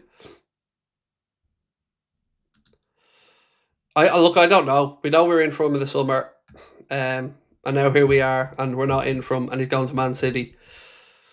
Is there a last minute play to steal Gay? Said Rich Baldy. No. Again, these are the briefings. The Echo understands that Liverpool don't regard signing Gay this month as a market opportunity compared to last September and this coming summer. Just even that sentence alone, does that not make you furious? That we're being told by journalists that cover the club that our club viewed 35 million in the summer as a market opportunity for Mark Gay. View getting him on a free next summer as a market opportunity for Mark Gay, but moving in January for some reason isn't a market opportunity. I can't square that circle. I just can't get my head around it. I can't get my head around how anybody actually has the balls to write that and keep a straight face.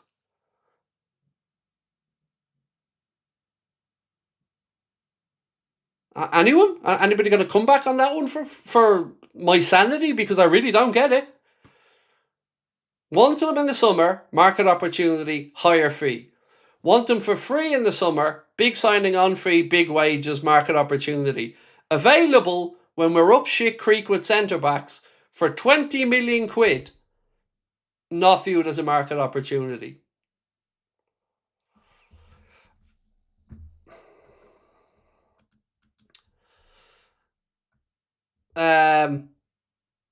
Maybe they'll surprise us and sign Schlotterbeck. Maybe. But let's rewind back 2 or 3 days. And we had a couple of conversations where we were talking about there hasn't been much of a talk of Liverpool going out there into the market to do anything. There hasn't been much chat that Liverpool are going to do anything in this January market. So it's kind of was expected that we weren't going to do anything anyway here. And, we didn't know what was the situation with Mark Gay, whether he was available in January or not. So now to try and get to a point again where we get our hopes up to think that maybe we'll rescue the situation with a late bid for somebody else. The later it gets in the window, the more expensive it's going to get and the less chance you have of getting a player because the club's going to have less chance to find a solution, especially at the calibre of players we're getting.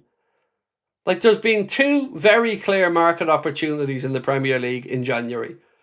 Mark Gay and Antoine Semenyo for different reasons. Mark Gay because Crystal Palace needed a fee to bring in a centre-back. And Antoine Semenyo because despite Bournemouth's intentions or want or desire to keep him, there was a release clause in there that the world knew about and Richard Hughes certainly knew about.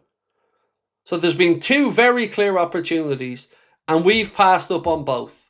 Now look, I'm okay with saying maybe they didn't want Semenyo. Maybe he wasn't the guy they wanted. I'm all right with that. But we cannot say that about Mark A. They've just let him go elsewhere. And he hasn't gone to Bayern. He hasn't gone to La Liga. He's gone to Manchester City. A rival. Somebody who's going to be competing with us for the Champions League. The Premier League.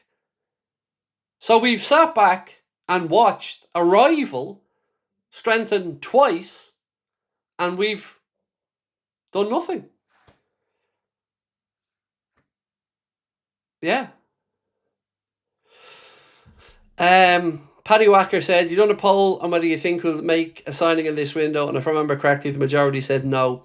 I think it was about 60, it was roughly 60-40 no. Yeah, you're right, mate. And to be honest, I didn't expect us to make a signing in this window because that was the vibe.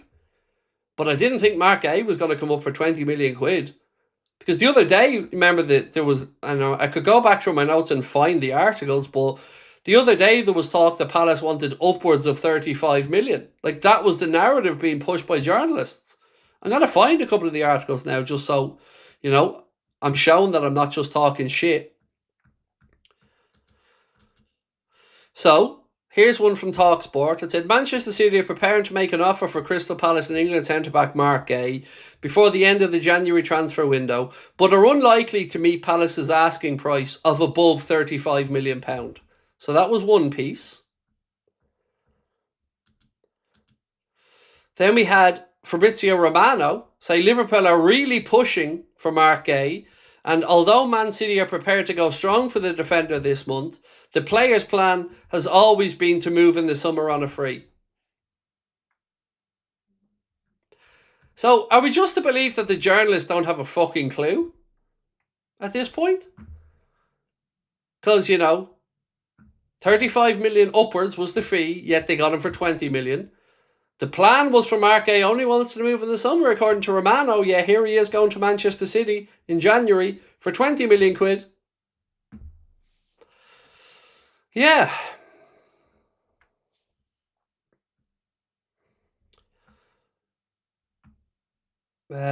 Sorry, I'm kind of lost my track of where I was in the chat. Bear with me.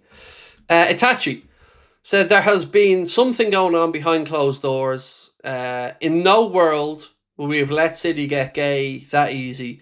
Maybe not on the plans for next manager. Something doesn't fit since the start of the season.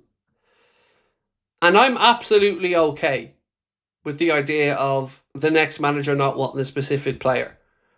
But then we're admitting that we're talking about the next manager, so why have we sticking with Slot if he's not good enough? Because if Slot knows his future's not going to be at the club, and the players know, again, we're going to talk about standards, fear, repercussions, manager's words, inspiration. All that goes out the window as well. Because you know the gaffer ain't going to be here.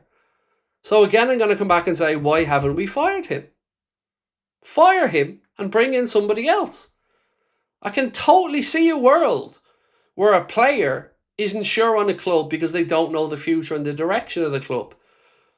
But if we can't give a cast iron guarantee to a player that the manager, if they're coming in to play for that manager, is going to be there, that's going to cause us problems as well. So however we dress this up with the manager situation and the Mark A situation, we don't come up smelling of roses. We are a charity fund of a club. Standards are shite and we never do the necessary thing. All big clubs act like one but us. Everyone can jolly on. So it's a really weird one, this, because for years I sat here and I moaned and I said, where's the money, John? And, you know, I screamed from the mountaintops about not backing managers. And I've made a promise that I'm not going to complain about the owners after the summer that they've spent. And I've been a man of my word. And right now, truth be told, I don't think this is on FSG. But if you want to say that Hughes and Edwards report to FSG, I understand that because I've made that argument myself before. But I really feel that this is on Hughes and Edwards more than anybody else. Because FSG do entrust them with the running of the club day to day. And as David Lynch has said to me before, empowers them. Although I'd argued with David back and forth about how much empowering had been done. But this summer, they absolutely backed them. In a big way. And yet the net figure wasn't the 450 million. The net figure was somewhere like 200-ish. But it's still a big spend. And they still played their part. So for me, I don't want to be thrown around the where's the money Johns here, because I think my question earlier on today was, what's the story, John? Because I'm really confused as a fan about what the fuck is going on. Didinho said, we both said Slot let the standards go after the Premier League was won. Disgrace. Recently Slot did a Sky Sports interview and was asked Premier League or Champions League, and he said Champions League. Wrong, said Didinho. Yeah, it's easy to answer that reasoning when you know you've no hope of winning the Premier League, isn't it? But, go back to the summer and we had the conversation where we were having to deal with opposition fans telling us we won the worst Premier League and everyone was shit and blah, blah, blah. And one of my desires, Didinho, and I guess others as well, was let's go back to back and show them it was no fluke. Let's go back to back and show them that this team is the real deal and we are legit. Yeah, fair to say we ain't going down that route. I think they believe FSG is going to win the European Championship, would be lucky to get into the top 4. City, and hence why Gay probably chose them. There isn't... Look, I'm an optimist in some ways, and I'm a pessimist in others. But I find it very difficult now, Stargirl, to see a world where we win the Champions League. Because we're playing like a club that is going in the direction to win the Champions League. Now, 2005 happened, so anything is possible. The miracle of Istanbul happened, and that team was far inferior to that AC Milan team and got the job done. But, we're talking about really bucking the trend here, because there is no signs that we are getting to be our best. Yes, results have stabilised somewhat and we're unbeaten in 11. But again, if we go back through those results, they were in games we're supposed to be winning and we still managed to throw away a lot of points and concede a lot of goals. So I don't get for one second that, there's a real belief we'll win the Champions League. We have a chance in it like many others do. Here's a stat I found interesting yesterday, actually. I was watching Sky last night. Players with the most touches in the Premier League this season. 5th place, Jan-Paul van Hecke of Brighton, 1,725 touches. 4th place, Joachim Andersen of Fulham with 1,761 touches. 3rd place, Lewis Dunk of Brighton with 1,823 touches. 2nd place on the list, Elliot Anderson of Nottingham Forest, 1,941 touches. And the player with the most touches in the Premier League is your captain, Virgil van Dijk, with 1,946 touches. Which shows how much we're trying to play through the centre-backs. And I guess the direction the football's going in. But when I see that stat, I wonder how many of those are sideways passes between him and Canade, him and Kirkes, him and Robertson. Damon said, Craig, Fabrizio tweeted that here we go in the summer for Gay. Do you think that might happen this time too? My understanding today from speaking with people is that Liverpool haven't made a play. So I don't believe that this will be a situation where it's a mistake and here we go. Because to be fair to him in the summer, everything was agreed. The medical was done and it was a change of heart from the selling club at the last minute. And I'm not Romano's biggest fan by any stretch, but I can totally understand how that happened. Now, ironically, as you mentioned, Romano, something's just popped in here to my inbox that Keane sent me. Said, Chelsea, Fabrizio Romano reports, Chelsea are in active talks since the start of the week to get a new centre-back in January. Important immediate addition. Jeremy Jacquet has been on a shortlist since July and remains one of 3 names on Chelsea's list for January. Decision on the new centre-back soon. So that's Chelsea looking for a centre-back. City about to get a centre-back. And us in dire need of a centre-back who potentially wants to win the Champions League. Do nothing.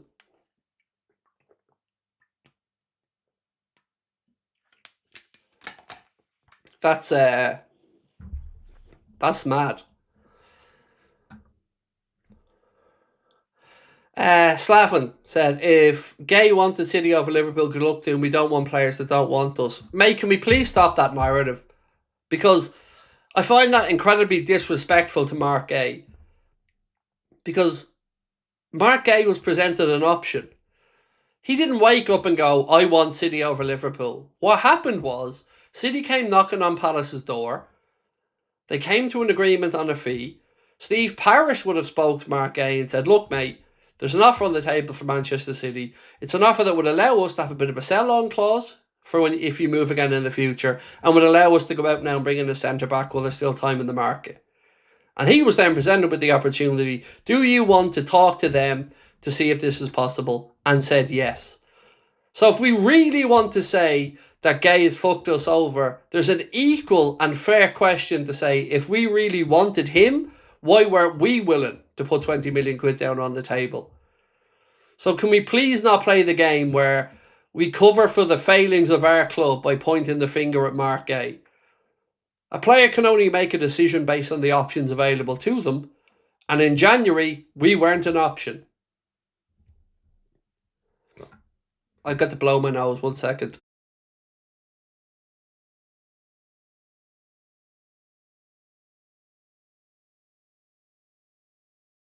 Excuse me. Right, where are we? I also think Itachi said there's no player who wants to come in right now while Arnott is the manager. I'm trying to make sure I haven't missed any. Bring Klopp back as our sporting director, said Stargirl.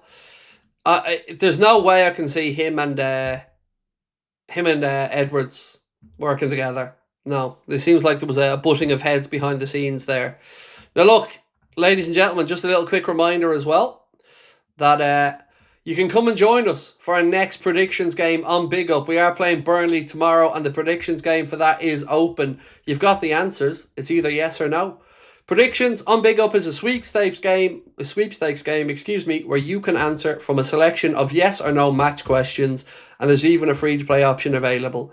When you visit Big Up, you'll see our familiar Anfield Agenda watch-along thumbnail. Just click on the predictions game below, answer at least 2 questions from the list, and choose your entry amount. We have 2 versions of the game to choose from, Power Play and Flex Play. In Power Play, all of your chosen questions must be correct to win your prize. In Flex Play, however, you can still win a prize even if one of your selections loses, as long as you've made a minimum of 3 selections.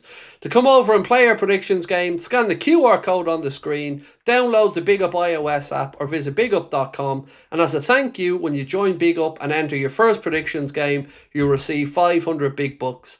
They can be used for entry into future prediction games, and I'll be checking our community leaderboard during the game to see who's doing well. All prediction games on Big Up are only open to people aged 18 or over. Right, let's keep going. Itachi said, I'm guessing Florian Wirtz might have Xabi's phone number. Yeah, maybe. Actually, I want to ask a poll on that one. Let me just check this.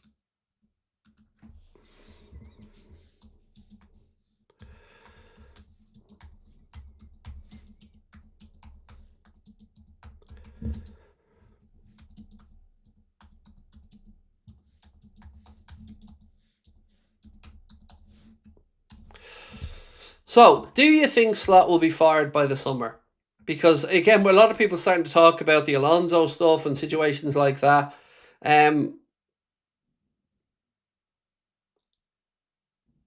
For me, if you know the manager isn't going to be here long term, if you've made the decision as a club that you're going to let the manager go in the summer, I don't see the benefit of keeping him around versus bringing in an interim, because it'll seep through to the dressing room. They'll know that the manager's future won't be at the club. It'll certainly seep into the fan base. And the standards are going to slip even more because there's no fear of repercussion. There's no accountability to the manager. So my argument has always been, I don't understand, if you think the guy isn't the right guy, why you wait till the summer? And it's even gotten more so now that we know that Alonso was available. Now look, Alonso might not want to come in till the summer, but my argument would be, get rid of Arne, bring in Steven Gerrard or somebody else as an interim in the short term, and at least get the club going in the right direction and get that feel-good factor going and get standards in that dressing room and accountability in that dressing room that I see lacking under Arne's leadership. Now, I'm not saying my thought process here is right, and you might think exactly the opposite. You might think, better the devil you know, let's keep going. At least this way, we're probably going to get into the Champions League next season. And I can understand your thought process on that as well. Mine is just different, because I put myself in the shoes. If I was in that dressing room, of course you play for the badge. Of course you want to play for the fans. But you don't have a fear that if you don't play well, the manager your future is going to be in doubt, because he ain't going to be the guy making that decision. So I just don't see the point in keeping somebody if you don't think they're good enough. Itachi said, friends, this is just a bad dream, a filler season. We're building something big with Mr. Xabi Alonso in the summer. I'm 100% positive. So we ran a poll in our WhatsApp, and I want to just check in on it because it's been a minute. So we ran a poll in our WhatsApp, and I asked on the managerial question, 1 second, let me get the answers. So I said, if Arne Slot leaves, who would be your choice to succeed him? And I gave 3 different options. Xabi Alonso, Luis Enrique, or somebody else. We've had over 2,000 votes in it, and by far and away the clear winner, and this surprised me, was Xabi Alonso. Of the people in our WhatsApp that voted, 1,500 people voted for Xabi Alonso, 526 people voted for Luis Enrique, and 52 people voted for somebody else. So you can clearly see there's a desire in the fan base for Alonso to come in. And again, I would say, even the mere factor of announcing that he would be the next manager, even if it is until the summer and fire Slot now, will create a feel-good factor that would push on. So, yeah. And again, if you do want to join our WhatsApp group, by the way, there is a link for that in the description of this stream. And that's where we put in their links and stuff for the player ratings, transfer stories and stuff like that. And sometimes you'll just hear me ranting in there as well, or telling some shit dad jokes. But we're heading towards 17,000 people in our WhatsApp, and we really appreciate all of your support. And you know what? Can I be bold and give some positivity for a minute? Because I know that this has been a tough stream, devoid of a lot of positivity. But today was a good day on a personal front. We're pretty much finished the building phase of the studio now. The internet and all was hardwired in today. Speed tests were done. The television points, the heating, the lights, everything is good. We're now at the fit now point where we're starting to put the flooring in. That's been ordered, soundproof and flooring, and the set design and all the stuff that I'm looking forward to doing. So today, on a personal level, is one that I'm feeling immensely proud and immensely grateful to you all. And I didn't want tonight to go without taking a moment to just let you know that you've made a dream of mine come true for a whole host of reasons. Since this channel has started, and people who've been with us from the start will know the journey, I started off in the bedroom, as we all did, in the corner of the bedroom where we now have a little built-in wardrobe, but I used to be sitting in the corner with a fake brick background behind me, a laptop that sat on top of, do you know what, I'll show you the photo, a laptop that sat on top of an Adidas shoebox, and we were a very long way from where we are now. And to see a purpose-built space to make content happen because of your support. I'm not afraid to say I shed a tear today, but it was a grateful tear because we've done this, all of us as a community. You've allowed me to chase my dreams. You've allowed me to be part of your lives, and Connor as well. And on a day that I have to come on tonight and be honest in my feelings about the club and be angry about it, I didn't want the day to pass without sharing my gratitude with all of you for letting me live my dreams and for believing in me when not many did in this world. So I want to say thank you for that. I'm looking for this photo because I think it really just does show where we've come from.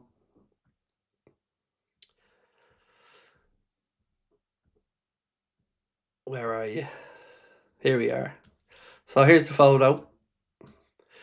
So that was it. That was early days Anfield Agenda. That was what it looked like. Yeah, it was me in the corner of the bedroom with a fake background and the Adidas shoe boxes with a laptop on it and a little ring light. And didn't even have a microphone at that point. Just had my Apple earphones that came free with my phone that had a microphone in it. And that's where it all started from. So yeah, today, I didn't want today to pass without saying thank you. Thank you so much. And, you know, whatever else happens, I'm going to try my best to keep on representing you guys as best as I can. And for that, I will be eternally grateful to you all. Now, folks,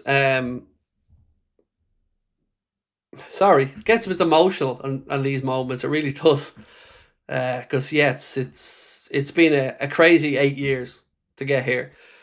And even I said to my wife today, you know what, I'm going to miss being in the corner of my living room even. Because, you know, even that I was grateful for. A green screen in the corner of the living room. So to look outside and see a studio emerge is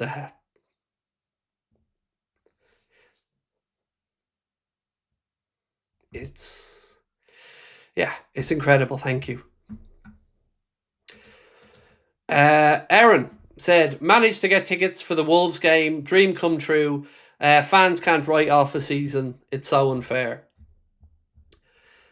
You're right, Aaron. And I've had many Reds like yourself this season who've, you know, had a chance to go over, and I had a bucket list game like most Liverpool fans would do, and my bucket list game was to see Liverpool Man United at Anfield. And thanks to Brian, that dream came true this year, and I got to go over and I got to see Liverpool take on Manchester United, and I got to do so via the Sevens Lounge. And like I said at the time, and I'll say again, I can't speak highly enough of the staff, the hospitality, and how great they were to everybody there. But that, Aaron, turned into sitting in my seat, excited, and 63 seconds goes by, and Brian Mbeumo puts the ball in the net, and we lose 2-1 at home to Manchester United. And this season, like we've said many times, Aaron, has gone from one filled full of so much hope and possibility to one that's petering out into frustration, and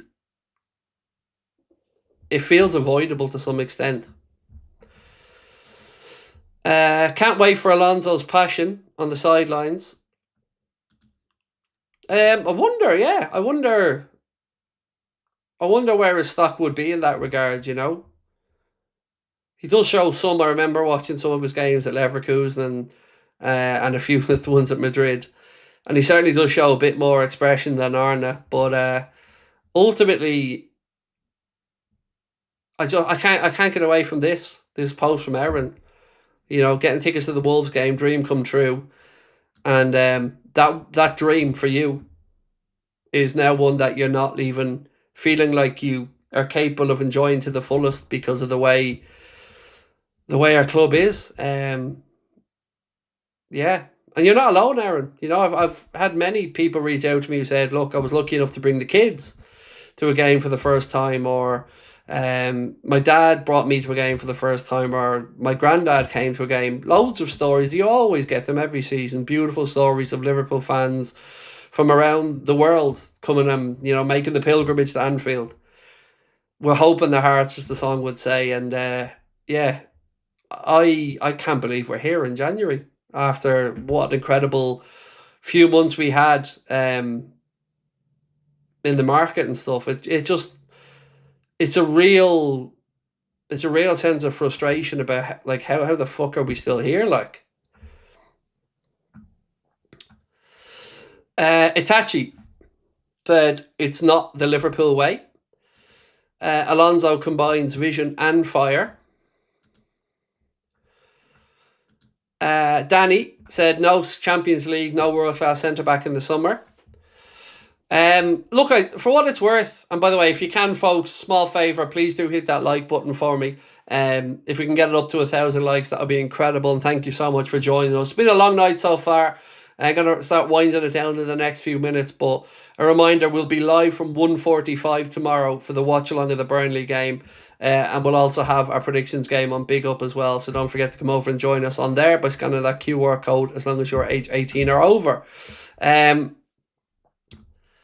Yeah, it's I still think we will get Champions League football come what may, for a couple of reasons. 5th place is probably going to get it again because of English teams doing well in the European competition. But in a weird way, you almost feel that's going to paper over more cracks because it brings the money back in and the prestige that comes with the Champions League. But sometimes you just then say, well, what is the point? You know, because we were led to think that this season was going to be a big season where we pushed on and we built on success. And, you know, we laid down a marker domestically and stuff. And it's been so far from that. So, yeah. But look, even at that, I'm optimistic enough, Danny, to think that we're still going to get Champions League. But, you know, getting Champions League isn't good enough. Wanting to push for the title, wanting to win the Champions League should be the ambition of this football club, not to just get there.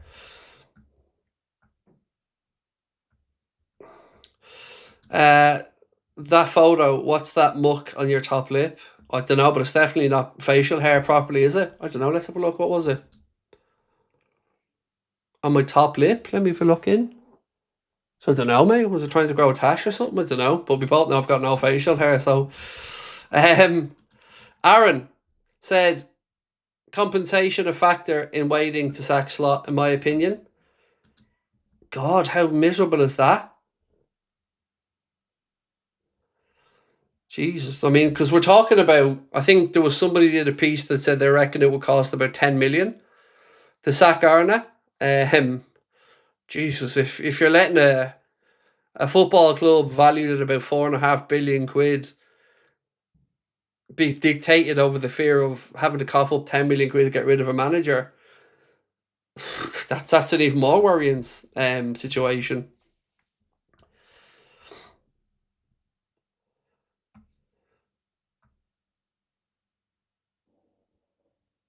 Not sticking up for the recruitment team or Gay or John W. Henry, but Gay surely wanted this City move. No, well, again, we've had this discussion earlier on, mate. Craig Go7. We'll just call you Craig, because it's easier for me to remember that one.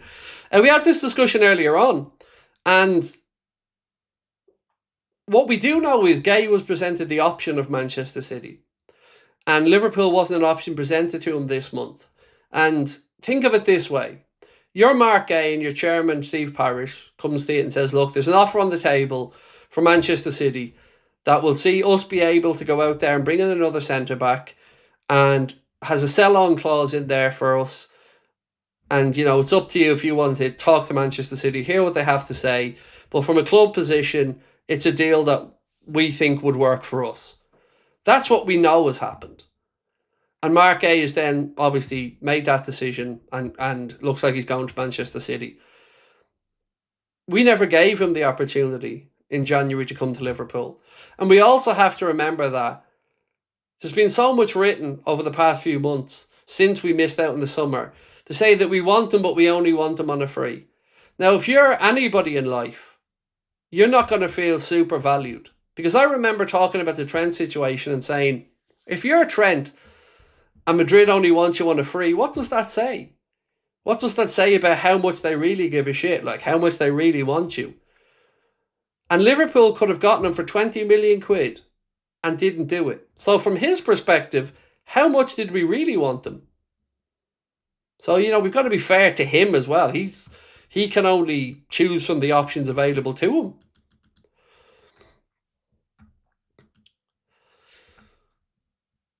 Arne Slot on the prospect of a defensive arrival this month. Are we less stretched in attack then? I'm a bit surprised people are talking like this. Slot said when asked about the prospect of a defensive arrival this month. You think we have more options in the front? I'm surprised people are so focused on our last line. That's our manager, ladies and gentlemen.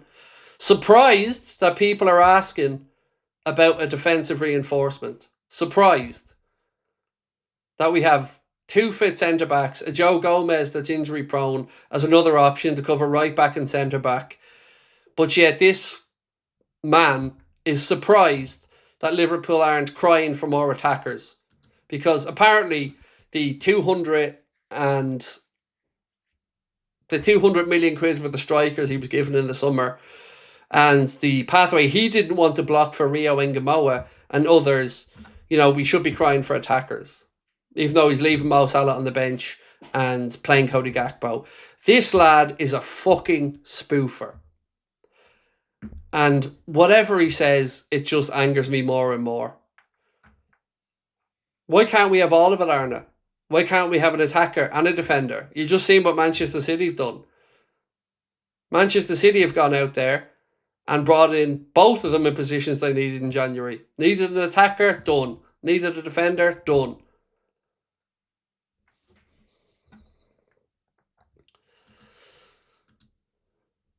Arna said, if the right player arrives for multiple reasons, no matter what the position in our team, it could be the last line midfielder attack, then we will act. If the right player arrives for multiple reasons, no matter what the position in our team, then we will act. I'm supposed to take this with a straight face when I'm watching one of the players we tried to sign go elsewhere. But the right player wasn't available. So we didn't act. Fuck you, Arna. Fuck you. And your bullshit. And your spin. And your waffle. And your nonsense. And you're taking the fans for idiots. All of it. Bullshit. We wanted Mark Gay. But then we didn't want to pay Atten for him. And now I'm supposed to believe that if the right player becomes available, the club all of a sudden are going to move. Fuck you.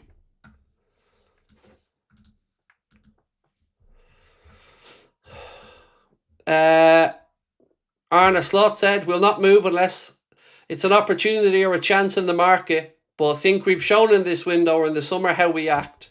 That's been meticulous and a very detailed process that is not done in 2 weeks but over a long period of time.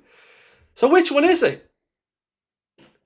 We've a meticulous process that is not done in 2 weeks but over a longer period of time, but if a market opportunity presents itself, we'll act. Well, you've had a centre-back that you wanted and we didn't. But we're supposed to believe that if an opportunity presents itself, we'll act. What planet is this on? Fuck me.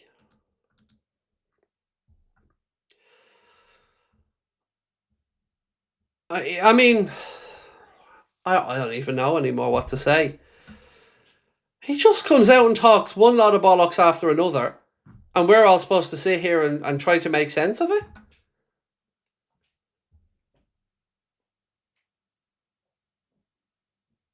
Like, as we've said, if Mark Gay in January isn't the market opportunity, then what is?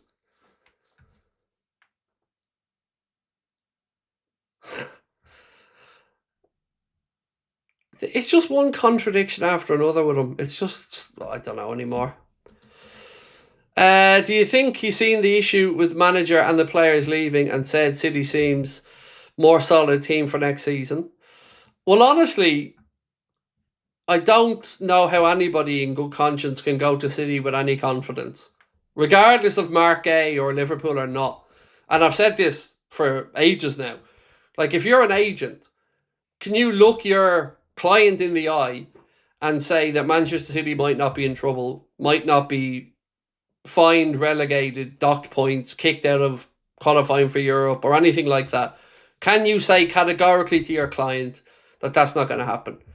No, of course you can't, because nobody knows the outcome. So to me, it's a surprise that any agent is steering their player, if they have the best intentions for that player, towards a move to Manchester City. But like I said, I don't know. I don't know. That's where we're at. Arne Slot on Johnny Heidinger to Spurs said, and Giovanni van Bronckhorst succeeding him. Johnny was and is a great human being with a lovely family. His input was very important for us, as Gio's is now. The two of them are similar, great humans, and both an important input for me. Well, one of them apparently got on great with the players and was a big part of the reason we won the league, and the other one's name is Giovanni van Bronckhorst, and we're still none the wiser on that, really. Fuck off. What's this bombshell being announced at 10:45? Any truth in it? I haven't got a clue. I'm gathering it's probably Indy Kayla, is it? But I'm guessing. But I will wait till 10:45 just to see, and then I'll head off.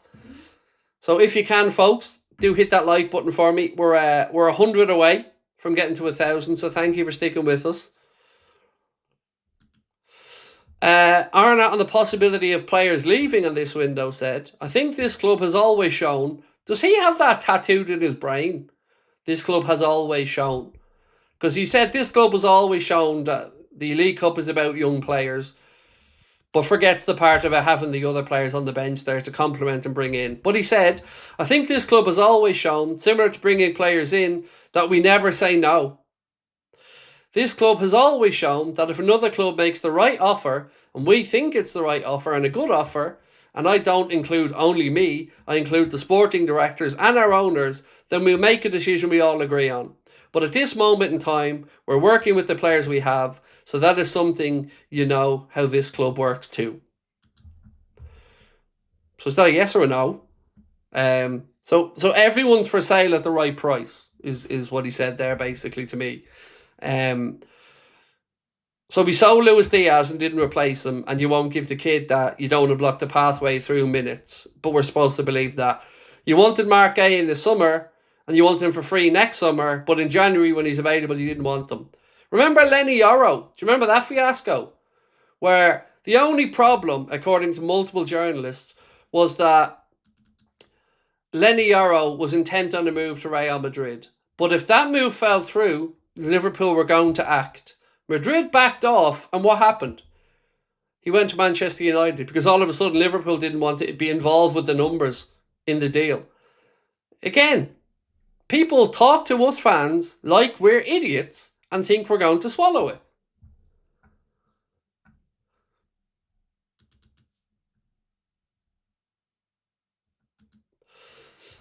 Also, Arna, I don't think at other clubs, I've said many times, that everybody's talking about our 450 million spend and everyone's forgetting we sold 300 million. And I cannot blame anybody because I think we, Liverpool, are quite an exception to selling. Usually, most Premier League clubs only buy, and that's why, in such an unbelievable accomplishment, it's so well run, this club, so it can perform at this level it has in recent years. So, most Premier League clubs only buy, is what he just said. His words, I'm not misquoting this. Usually, most Premier League clubs only buy, and that is why it is such an unbelievable accomplishment. It is so well run, this club, so it can perform at the level it has in recent years.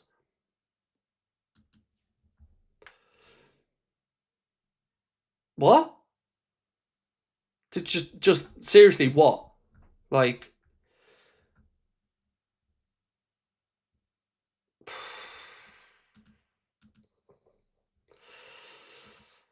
yep, that's not at all nonsense. Virgil, For us, it's about doing the right things from the first minute to the last. It's about working hard, defending as a team, staying patient, making good decisions, and using our quality to create opportunities. These are all just word salads. I'm honestly losing the plot with Arna now. Like, it's truly embarrassing, some of the stuff he's saying. How is it like we're the only club that has to sell as much as we do, apparently, but yet we're the best run club. We've got huge commercial revenues, but other clubs can do loads of shit that we can't do. I don't understand it. Like, we're the best club, but, we don't have a pot to piss in. Cool. That's brilliant, Arna. Thanks for that. Chelsea can sign 500 players over the course of a couple of seasons. United can sack managers like they're going out of fashion, pay 50 million quid or whatever it is in interest on their loans, still spend money. Arsenal can go out there, actually spend more money than we did in this transfer window net-wise, but everybody else just sells. Or just buys, doesn't sell. He's honestly, it's an embarrassment. I don't know, it is an embarrassment. So, right, it is 10:45. Where's this huge announcement?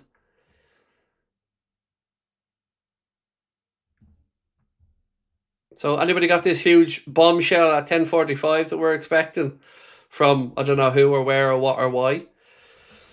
Yeah.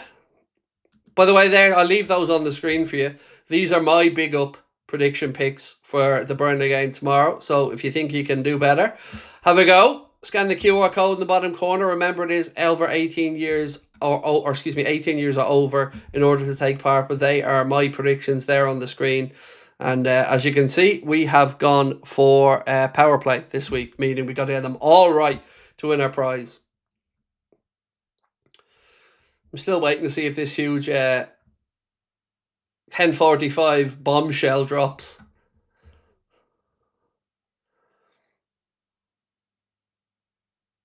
We need Alonso. Bring back the high press. Oh, what's this? What's this?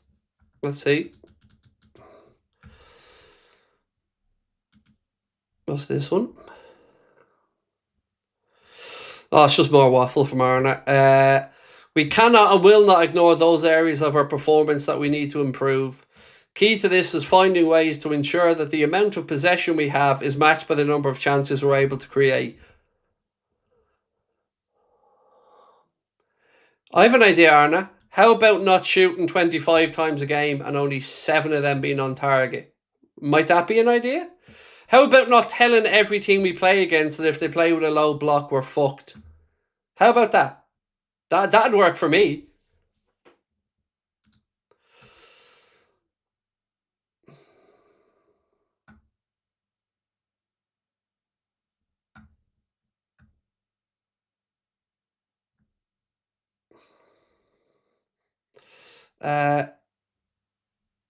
Sorry, Rich. Have I missed it? Bear with me, Rich. I don't know if I missed your super chat, mate. Let me have a look for you. Sometimes my system freezes at the end. 1 sec.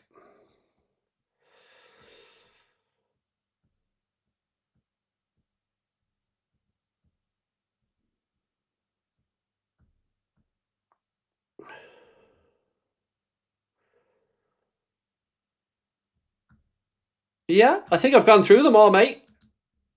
Apologies if there's something I've missed that's clear here. But I think I've gone through them all, Rich. Scrolling through here just to make sure. Right. We do have a poll running. And by the way, if you can, 46 likes to go to hit those 1,000 likes. So if you can, please do hit that like button for me while I read you out this this bombshell news, apparently. I want this one clicked for me. There we go. Right, here we go. Exclusive, Liverpool move on to next exciting target after missing out on Antoine Semenyo. That's the bombshell, super duper trooper news from Indy Kayla. Moving on to next exciting target after missing out on Antoine Semenyo. Yeah. Any chance you can name that super duper duper trooper exciting talent that we're going after missing out on Antoine Semenyo?